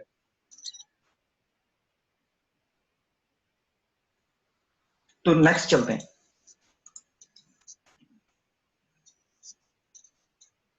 डॉक्यूमेंट मैंने बोला था कि डॉक्यूमेंट में वर्क इंस्ट्रक्शन हो सकती है, क्वालिटी सिस्टम प्रोसीजर हो सकता है, एसओपी हो सकता है, क्वालिटी प्लान्स हो सकते हैं, कंट्रोल प्लान हो सकते हैं, इंस्पेक्शन स्टैंडर्ड हो सकते हैं, पैकिंग स्टैंडर्ड हो सकते हैं, बहुत सारी जो गाइडलाइंस हो सकती है वो सारे डॉक्यूमेंट्स के अंडर कवर होंगे, इवन क्वालिटी मैनुअल ऑल्सो। सो यहाँ एक मैंने डॉक्यूमेंट शो किया है आपको, ये प्रोसीजर है control of measuring equipments, monitoring measuring equipments का एक है, उसका नंबर है, डॉक्यूमेंट नंबर है QSP 14 revision 5, effective date this. But यहाँ ये एक इंपॉर्टेंट फैक्टर आता है, पेज नंबर, ये मैंडेटरी है डॉक्यूमेंट के अंदर होना। फॉर्मेट के अंदर मैंने ऐसा कुछ जिक्र नहीं किया था, क्योंकि फॉर्मेट इटसेल्फ बोल देता है कि इसका अगला पेज भी है कि नहीं है, बट डॉक्यूमेंट के अंदर मैंने बोला है कि ये मैंडेटरी है पेज नंबर होना। हमें पता होना चाहिए कि हम इस डॉक्यूमेंट के कितने पेज हैं, सो दैट हम लास्ट पेज तक कोई भी इंफॉर्मेशन छूट ना जाए। और वो पेज नंबर भी डलना इस तरह से जरूरी है जिस तरह से यहां दिखाया गया है, 1 of 2, 2 of 2, या 1 of 3, 2 of 3, 3 of 3। This is the way to put the page numbers. Sir format में तो कहीं पे भी वो नहीं आ रहा पेज नंबर सर। मैंने बोला फॉर्मेट के लिए मैंडेटरी नहीं है, डॉक्यूमेंट के लिए मैंडेटरी है। उसमें है नहीं। हाँ। तो ये डॉक्यूमेंट नंबर हो गया, रिवीजन नंबर हो गया, इफेक्टिव डेट होगी, पेज नंबर मैंडेटरी हो गया, ये मैंने आपको बता दिया। यहाँ डॉक्यूमेंट नंबर देने के बहुत सारे सिस्टम हो सकते हैं, जैसे मैंने एग्जांपल दिए WIPORD 0102, मतलब प्रोडक्शन का है, कोई वर्क इंस्ट्रक्शन है। SOP PUR 0102, मतलब ये स्टैंडर्ड ऑपरेटिंग प्रोसीजर है, परचेज का है। ऐसे ही आप MKT मार्केटिंग का कर सकते हैं, ऐसे QA क्वालिटी का कर सकते हैं, MR का कर सकते हैं, HR ह्यूमन रिसोर्स का कर सकते हैं। तो that is depend upon you. QP quality plans है, IQC इनकमिंग क्वालिटी का है, क्वालिटी प्लान ऐसे ही फाइनल का हो सकता है, क्वालिटी प्लान ऐसे ही इन प्रोसेस का हो सकता है। तो कंट्रोल प्लान है, CP हो सकता है। तो डॉक्यूमेंट को नंबर देना आपकी अपनी वो है, तो किस तरह से आप उसकी टर्मिनोलॉजी डिफाइन करते हैं, तो उस हिसाब से आप नंबर दे सकते हैं, उसमें कोई ऐसा इश्यू नहीं है। बस इंपॉर्टेंट है कि पेज नंबर होना चाहिए। नेक्स्ट चलते हैं। सेम तरीका है मास्टर कॉपी क्रिएट करने के लिए। मास्टर कॉपी क्रिएट करने के लिए उसको पलट दीजिए, how to make master copy of the document, और पलट के ईच पेज, वो जो ठप्पा आपने लगाया था वो हर पेज के ऊपर लगाना है, अप्रूव्ड और मास्टर का। लेकिन शर्त क्या है कि ये copy prepared, approve, reviewed, approved, ये सारे सिग्नेचर इसके ऊपर होने चाहिए, तभी आप इसको मास्टर बनाएंगे। Originally signed document will become master copy. Okay, next, control कैसे करेंगे, how to make controlled copy of document. Make photocopy of originally signed document. Originally signed document की फोटोकॉपी बना लीजिए, कितनी, उतनी जितनी जगहों पे आपको डिस्ट्रीब्यूट करना है। सपोज ये प्रोसीजर है, मैं बोलता हूँ control of non conforming product का प्रोसीजर है, तो control of non conforming product का प्रोसीजर कहां कहां इंप्लीमेंट हो सकता है। शुरू से चलते हैं। स्टोर में इंप्लीमेंट होगा, रिसिप्ट क्वालिटी में होगा, फाइनल इंस्पेक्शन में होगा, इन प्रोसेस इंस्पेक्शन में होगा, प्रोडक्शन में होगा। तो करीब मेरे हिसाब से 5 जगह आ रहा है।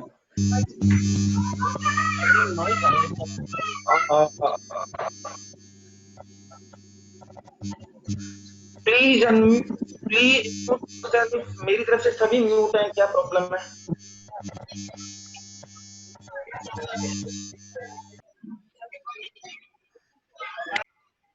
Yes, now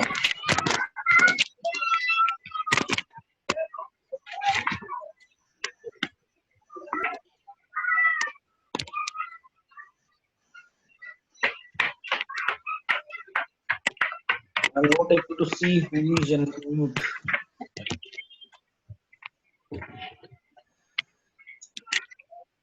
Mute. Ajit was unmute. Okay, so मैंने अभी बोला अगर ये प्रोसीजर है control of non conforming product का, तो incoming quality, store, in process quality, final inspection और प्रोडक्शन, 5 लोकेशंस पे मेरे हिसाब से इस्तेमाल होता है। तो इसकी 5 फोटोकॉपी बनानी है।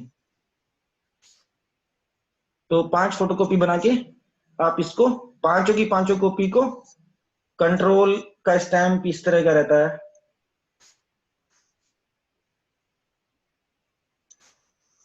मैंने इस पे लिखा don't use black colour. Black colour की स्टैंप नहीं होनी चाहिए, ब्लैक के अलावा कोई भी हो चलेगी, ब्लैक के अलावा कोई भी हो चलेगी। Controlled copy if in red colour, control copy तभी ऑथराइज्ड है अब ये रेड कलर में है तो। Photo copy not allowed of this document, अगर इसकी किसी ने फोटो कॉपी कर ली तो ये स्टैंप जो लगी हुई है ब्लैक नजर आने लगेगी, it means that is not authorised copy. उस कॉपी को इस्तेमाल नहीं करना, उसका रेफरेंस नहीं लेना, उसको उठा के डस्टबिन में फेंक देना। इसका मतलब किसी ने इसकी फोटोकॉपी बनाई है, कंट्रोल्ड कॉपी कहीं और है। ओके,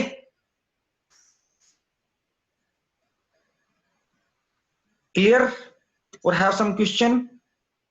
अगर किसी का कोई प्रश्न हो तो वो हैंड रेज करें। Okay, no question, move to next.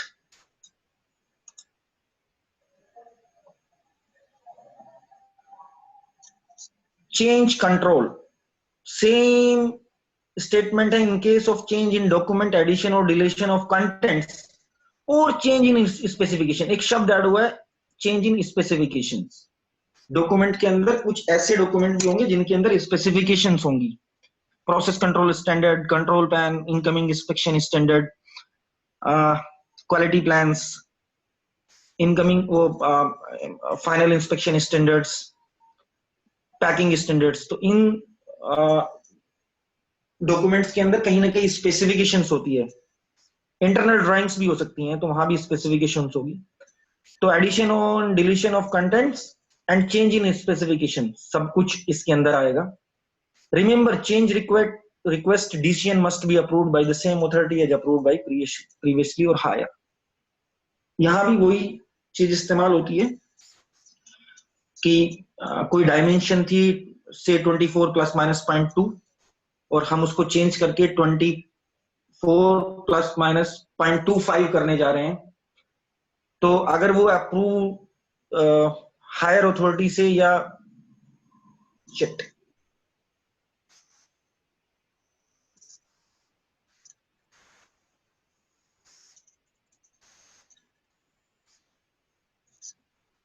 screen not visible to me. Ajit,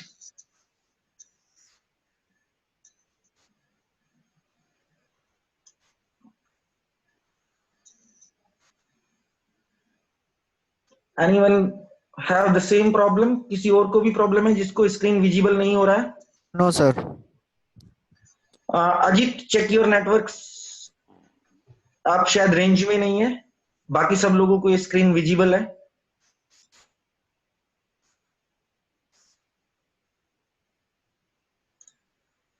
again check,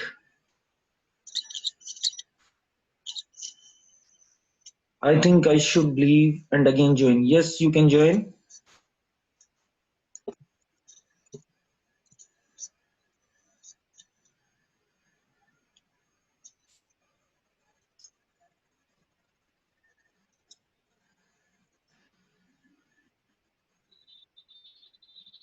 Okay, so Ajit फिर से ज्वाइन करेगा।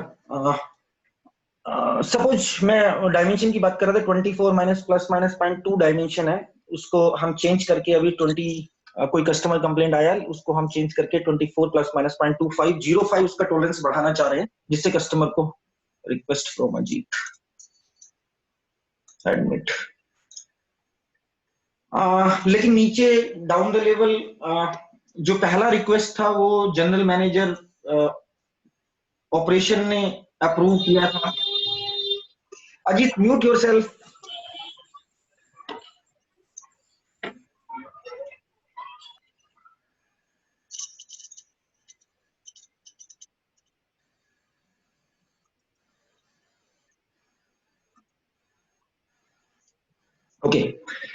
सो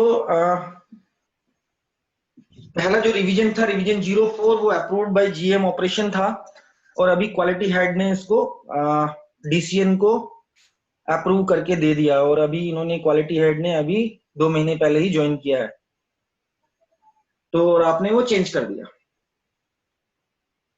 तो ये बहुत बड़ा गड़बड़ होगा। रीजन क्या है कि वो ±0.2 जो लिया गया था, वो इसलिए लिया गया था कि वहां पे जो बोर का साइज था, होल का जो साइज था, वो ज्यादा होने की वजह से वहां पे व्हीकल के अंदर वाइब्रेशन लेवल और साउंड का प्रॉब्लम आता था, जिसकी वजह से उसका टॉलरेंस 0.5 रिड्यूस किया गया था। अभी प्रॉब्लम आया फिटमेंट रिलेटेड, फिटमेंट प्रॉब्लम है, तो फिटमेंट प्रॉब्लम की वजह से इन साहब ने उसका टॉलरेंस बढ़ा दिया 0.5, कि जिससे वो इजीली फिट हो जाए। लेकिन प्रॉब्लम साइज का नहीं है, प्रॉब्लम उसकी राउंडनेस और ओवलिटी का है। लेकिन साहब को इतना जानकारी नहीं है हमारे प्रोडक्ट के बारे में, अभी अभी नया ज्वाइन किया है, तो साहब ने वो बढ़ा दिया, तो सब कुछ गड़बड़ होने वाला है। अब कस्टमर कंप्लेंट पे कस्टमर कंप्लेंट आने वाली है, हो सकता है फील्ड फेल्योर्स भी आए। तो इसलिए बोला जाता है in case of specification change और contents change, the DCN document change request और ECN engineering change note must be approved by same authority as approved previously or higher authority. Clear? किसी का कोई क्वेश्चन हो तो हैंड रेज कर सकता है।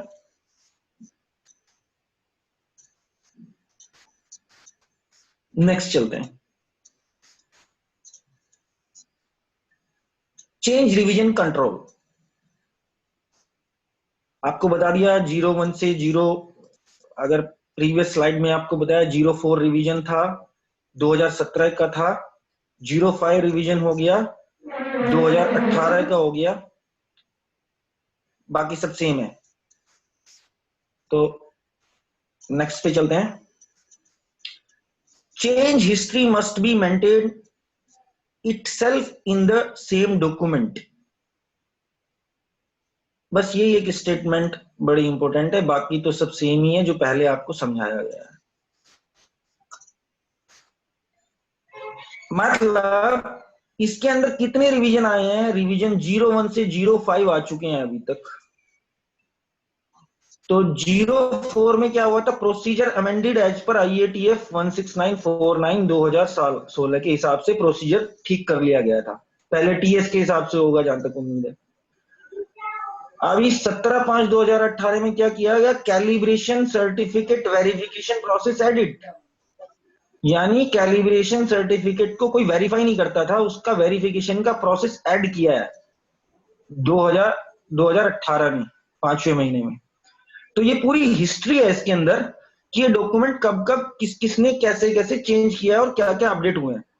तो 06 रिवीजन में कोई रिवीजन करने आएगा तो यस प्लीज, कोई क्वेश्चन है क्या?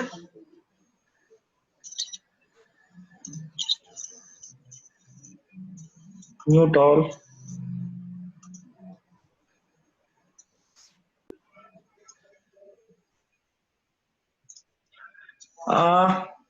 तो 05 तक रिवीजन सारे क्लियर हैं, ऐसे ऐसे हुए हैं। 06 रिवीजन जब कोई आएगा तो 06 रिवीजन करने वाले को या रिक्वेस्ट देने वाले को ये पता होगा कि पहले ये सब कुछ हो चुका है, हिस्ट्री क्या है इसकी, तो वो पुरानी हिस्ट्री में कोई गड़बड़ करने वाला नहीं है। उसको पता है इसके पीछे कुछ ना कुछ रीजन रहा होगा जिस वजह से ये ऐड किया होगा, तो वो कम से कम इनको खराब नहीं करेगा। प्लस हमें ये पता लगता है एज ए थर्ड पार्टी, अगर हम उसको एक्सेस करते हैं, अगर मैं कोई कस्टमर हूं तो मुझे पता लगता है कि रेगुलरली ये इंप्रूवमेंट कर रहे हैं अपने डॉक्यूमेंट्स को, ये लगातार अपडेट कर रहे हैं,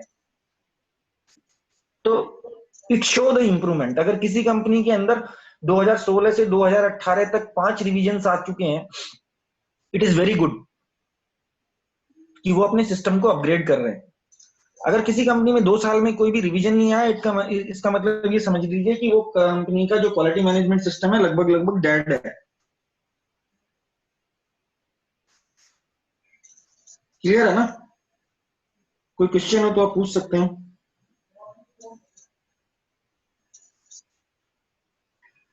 तो कोशिश करिए डॉक्यूमेंट्स को रिव्यू करिए और उनके अंदर जो लेटेस्ट रिविजन आप डाल सकते हैं और लेटेस्ट चेंजेस और जो भी इंटरनेशनली कोई रिक्वायरमेंट ऐड हो रहा है वो डाल सकते हैं तो डालिए और निकालिए। इट इज बेटर कि आपका डॉक्यूमेंट रिवाइज होता रहे, तभी कुछ फायदा है कंपनी के अंदर। It is called ABC upgradation. A से बी पे जाना, बी से सी पे जाना, सी से डी पे जाना। वो तभी पॉसिबल है कि धीरे धीरे धीरे धीरे जिस लेवल पे है उससे एक कदम आगे बढ़ते रहे। क्लियर है? रिवीजन हिस्ट्री क्लियर हो गई। रिवीजन हिस्ट्री हर डॉक्यूमेंट में होना जरूरी है। कौन से डॉक्यूमेंट? Work instruction, SOP, quality system procedure, drawings,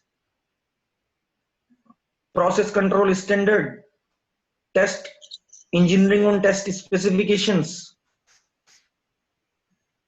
inspection standards, सभी के अंदर रिवीजन हिस्ट्री होना जरूरी है। Important, mandatory.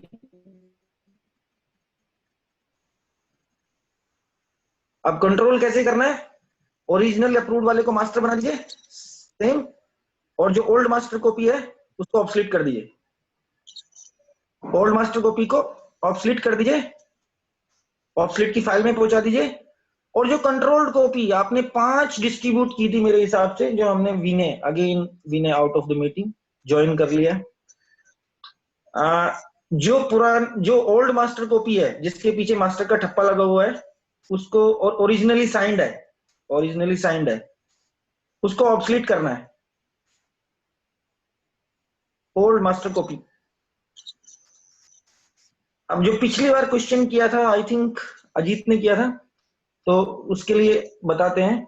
जो कंट्रोल्ड कॉपी है वो 5 कॉपी आपने डिस्ट्रीब्यूट की थी, इसकी 5 कॉपी, 5 कॉपीज, 5 की 5 कॉपी वापस लाइए और फाड़ दीजिए।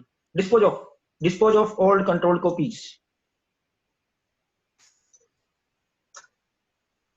And replaced by new. नए वाली 5 कॉपी रिलीज कर दीजिए कंट्रोल करके। Clear?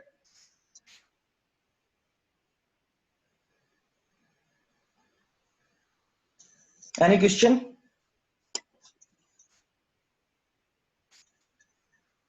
We have 15 minutes in hand.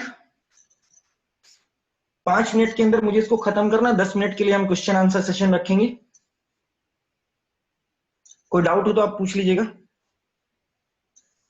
Sohan and Vaibhav both raised hand. मैं म्यूट कर। हाँ जी सर। हाँ जी सर, जो डॉक्यूमेंट में हम अपने डॉक्यूमेंट को अप्रूव कराएंगे, जैसे फ्रंट पेज पे जो ऑप्शन रहते हैं, prepared by, checked by and approved by जी, तो जो अप्रूवल हम फ्रंट पेज पे लेंगे तो बैक साइड पे भी जो अप्रूव्ड बाई का स्टाम्प लगाएंगे तो वो सेम।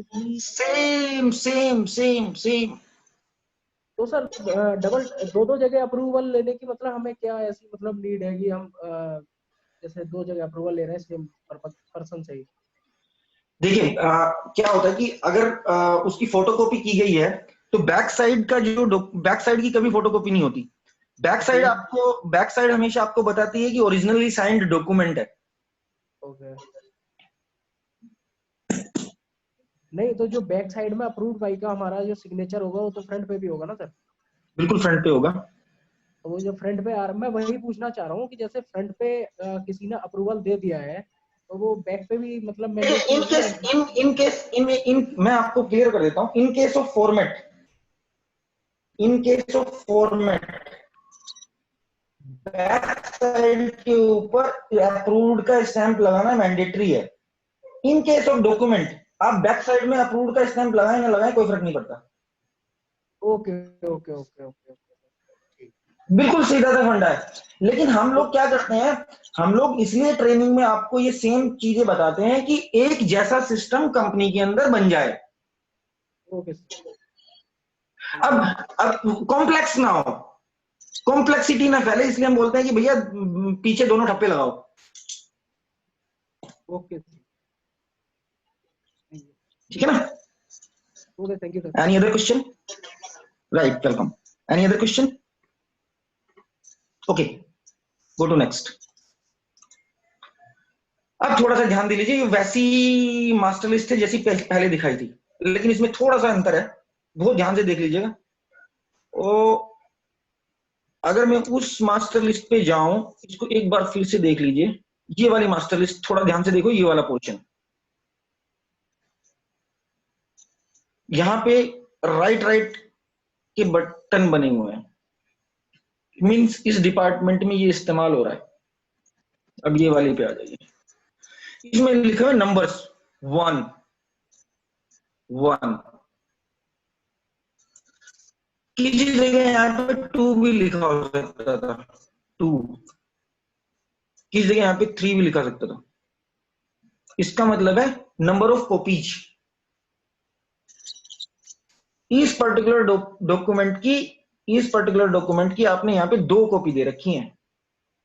तो इसका मतलब जब आपका रिवीजन हुआ, रिवीजन कंट्रोल हुआ, तो यहाँ पे आपको किसी भी तरह से 2 कॉपी यहां से हटानी है पुराने वाली। अगर आपने यहां से 1 कॉपी ले ली और 1 कॉपी छोड़ दी, तो समझो आपका पूरा सिस्टम कोलैप्स हो जाएगा थोड़े दिन बाद। यहाँ पे 3 कॉपी लेनी है आपको, अगर इसमें रिवीजन आया तो। ये रिवीजन 01 आया है यहाँ पे, तो रिवीजन 01 की यहाँ पे 3 कॉपी आप एज ए ऑडिटर पूछ लेना, भाई तीनों कॉपी ला दे भाई, दिखा दे 3 कॉपी।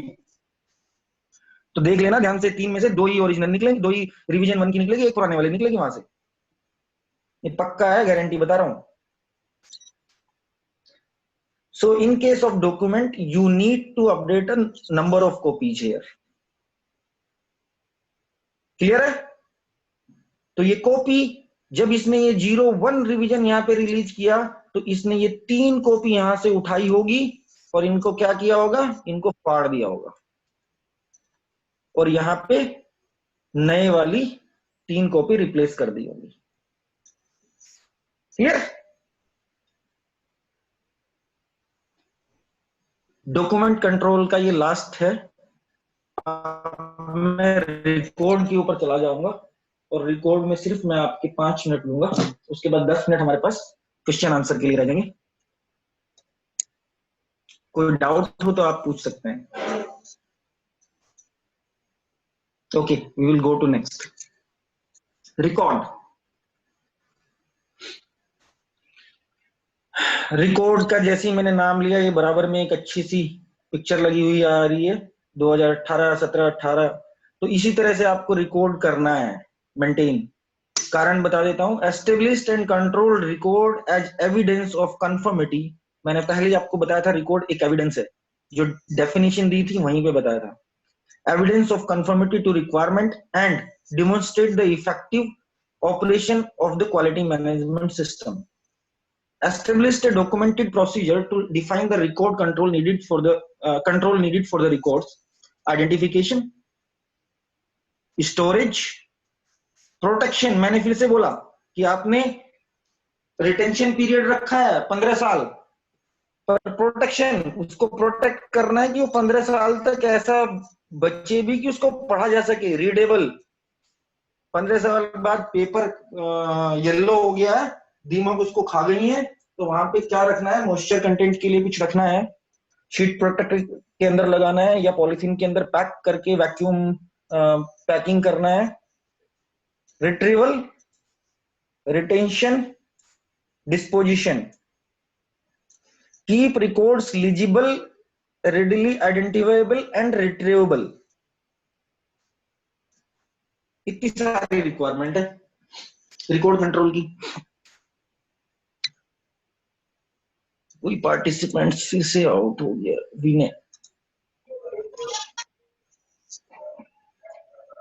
मींस अगर आपने बोला है कि मेरा रिटेंशन पीरियड 10 इयर्स है और 10 इयर्स में से मैं बोलता हूं कि अभी 2020 है, तो मैं बोलता हूं कि 2/5/2018 का आपका कस्टमर है मारुति सुजुकी लिमिटेड, MSIL का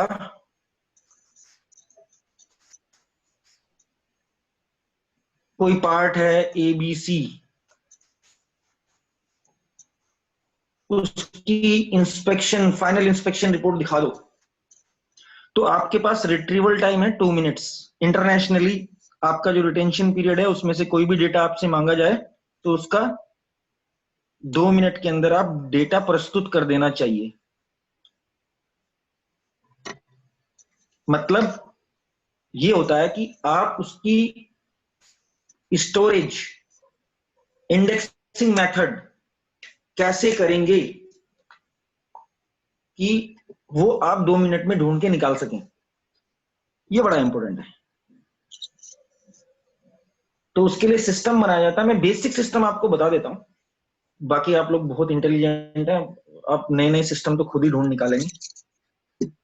बेसिक रहता है ये, सपोज जहां भी आपके प्रोसीजर में आप फॉर्मेट नंबर लिखते हैं वहां पे एक लिस्ट बनाते हैं इस तरह की कि इस प्रोसीजर में कौन कौन से फॉर्मेट यूज हो रहे हैं। जैसे customer complaint record FQA03, retention period 10 years + 1 year, 10 साल + 1, 11 साल रखेंगे। तो indexing and filing method customer wise, date wise, यानी इसकी फाइल बनेगी कस्टमर वाइज, जितने कस्टमर है उतनी फाइल बनेगी और उसमें डेट वाइज लगा होगा। फिर यहां पे आप एक और चीज कर सकते हैं, ईयर वाइज, ईयरली भी बना सकते हैं, ईयर वाइज। फिर आप इसको आगे भी कर सकते हैं, लोकेशन R02, रैक नंबर 02 में मिलेगी।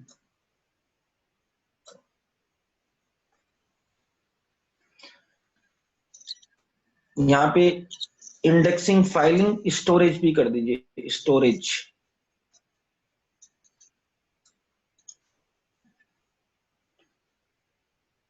ये है रिकॉर्ड कंट्रोलिंग का एग्जांपल। क्लियर है? कोई सवाल? ये मेरा एंड ऑफ द सेशन है।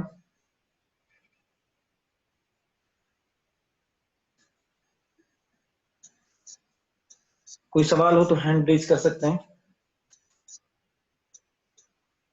Okay, no question. Last slide है, सारा बता चुका है इसके बारे में, बस सिर्फ एक बार आपको शो करना है। कोई भी रिकॉर्ड है उसका मैनेजमेंट इस तरह से काम करता है, क्रिएट और रिसीव अ रिकॉर्ड। क्रिएट और रिसीव यहाँ पे इसलिए लिखा है, कई बार लोग भूल जाते हैं। जैसे मैं मान लिया बात करता हूँ परचेज डिपार्टमेंट की, परचेज डिपार्टमेंट परचेज प्लानिंग करने जा रहा है, तो परचेज प्लानिंग करने के लिए उसके पास प्रोडक्शन प्लान आता है, तो प्रोडक्शन प्लान उसको रिसीव होता है, तो उसको वो भी रिटेन रखना है, तो उसका भी पता होना चाहिए उसको कब तक रिटेन करना है। Use and file, transfer and store, dispose of में 2, प्रिजर्व और आर्चीव और डिस्ट्रॉय। तो 10 साल बाद, 10 + 1 year लिखा था, 10 साल बाद के ऊपर डिस्ट्रॉय करना भी उसकी जिम्मेदारी होती है और 10 साल तक प्रिजर्व करना भी उसकी जिम्मेदारी होती है। कैसे प्रिजर्व करेगा, this is very important in 1 slide.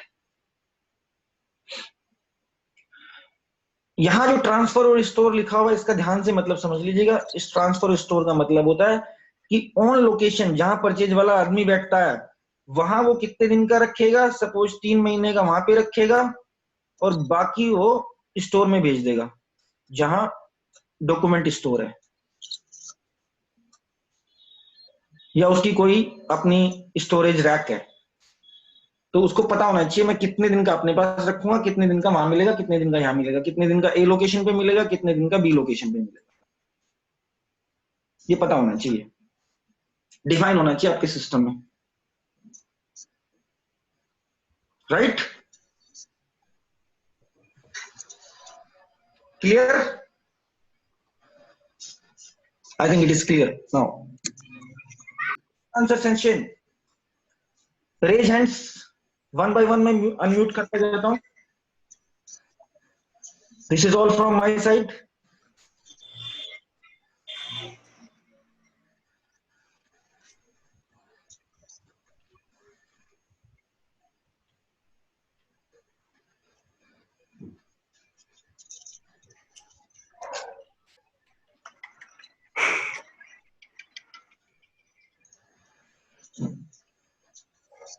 First question,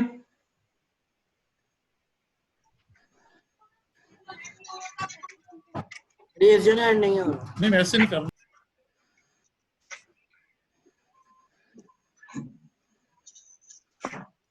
आपके साइड में राइट बटन है, उसके ऊपर मोर पे जाएंगे, वहां पे रेज हैंड ऑप्शन आता है, वो ऑप्शन ऑन करिए। मोबाइल के ऊपर ये रहता है।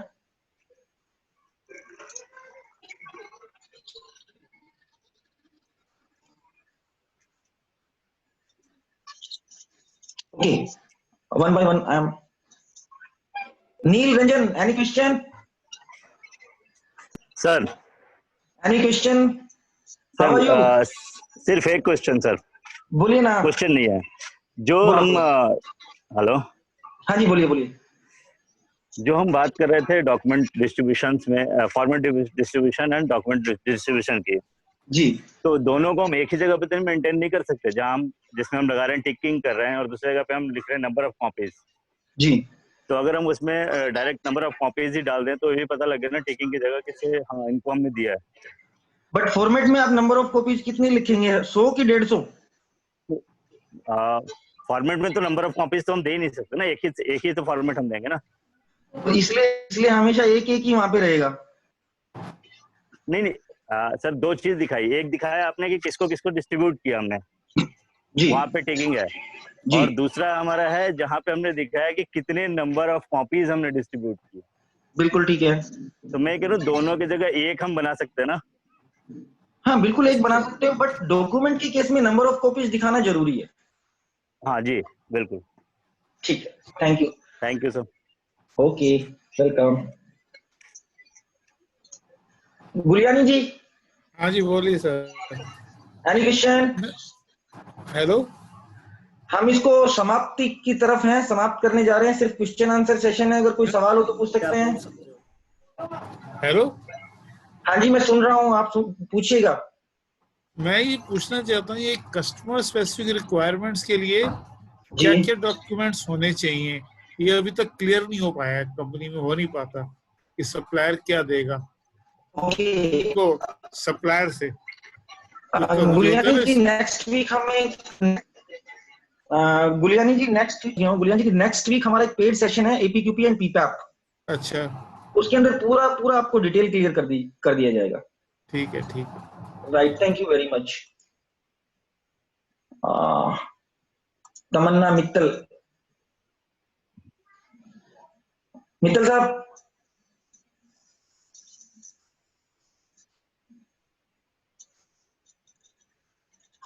No, okay, next.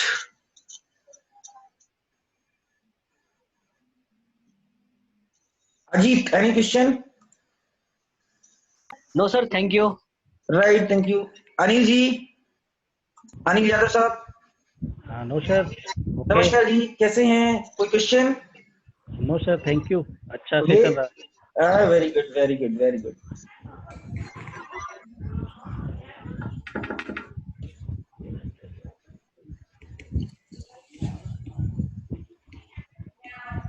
Lokesh ji कोई सवाल हो?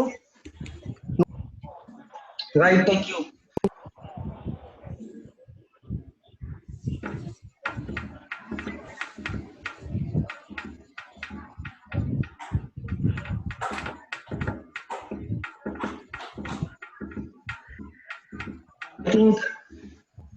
आई थिंक सभी के सवालों के जवाब हो गए हैं। सो we are ending this session now. कल हम फिर से एक प्रोग्राम लेके आ रहे हैं, वो ISO 9001 2015 का बेसिकली अवेयरनेस सेशन है। That is also free programme. उसका भी जो ड्यूरेशन है वो 2 आवर्स ही है, और कोशिश करेंगे इसी तरह से जैसा आज आपको नया कुछ सीखने को मिला होगा वैसे ही कल भी कुछ नया सीखने को मिले। कमिंग डेज में, जो कमिंग वीक है, उसमें हमारा मेजरमेंट सिस्टम एनालिसिस। क्या आप 2 मिनट के लिए अपने आप को फिर से म्यूट कर सकते हैं? कुछ लोग अनम्यूट हैं। Mute all.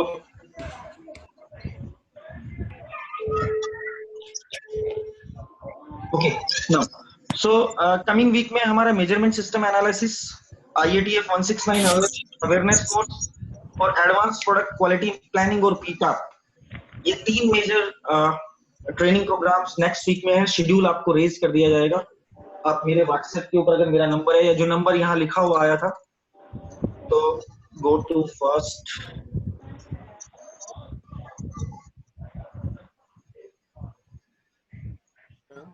यहाँ पे एक नंबर लिखा हुआ आ रहा है, इस नंबर के ऊपर आप सेव कर लीजिए, आप इसको मास्टर क्वालिटी विजन के नाम से। इसके व्हाट्सएप स्टेटस को आप देखते रहेंगे तो आपको शेड्यूल मिल जाएगा। और तो डेफिनेटली नेक्स्ट फ्री ट्रेनिंग्स और पेड ट्रेनिंग्स सारी जो भी होंगी आपको उसके ऊपर शेड्यूल के ऊपर रहेंगी। तो कल जहां तक उम्मीद है हम लोग मिल रहे हैं, सभी लोग जहां तक उम्मीद है पार्टिसिपेट कर रहे हैं, जो लोग आज शामिल हैं। Yes sir. Okay, bye. Bye. Safe रहिए, सुरक्षित रहिए, घर पर रहिए लॉकडाउन की स्थिति में। Thank you very much. Thank you sir. Thank you sir. Thank you.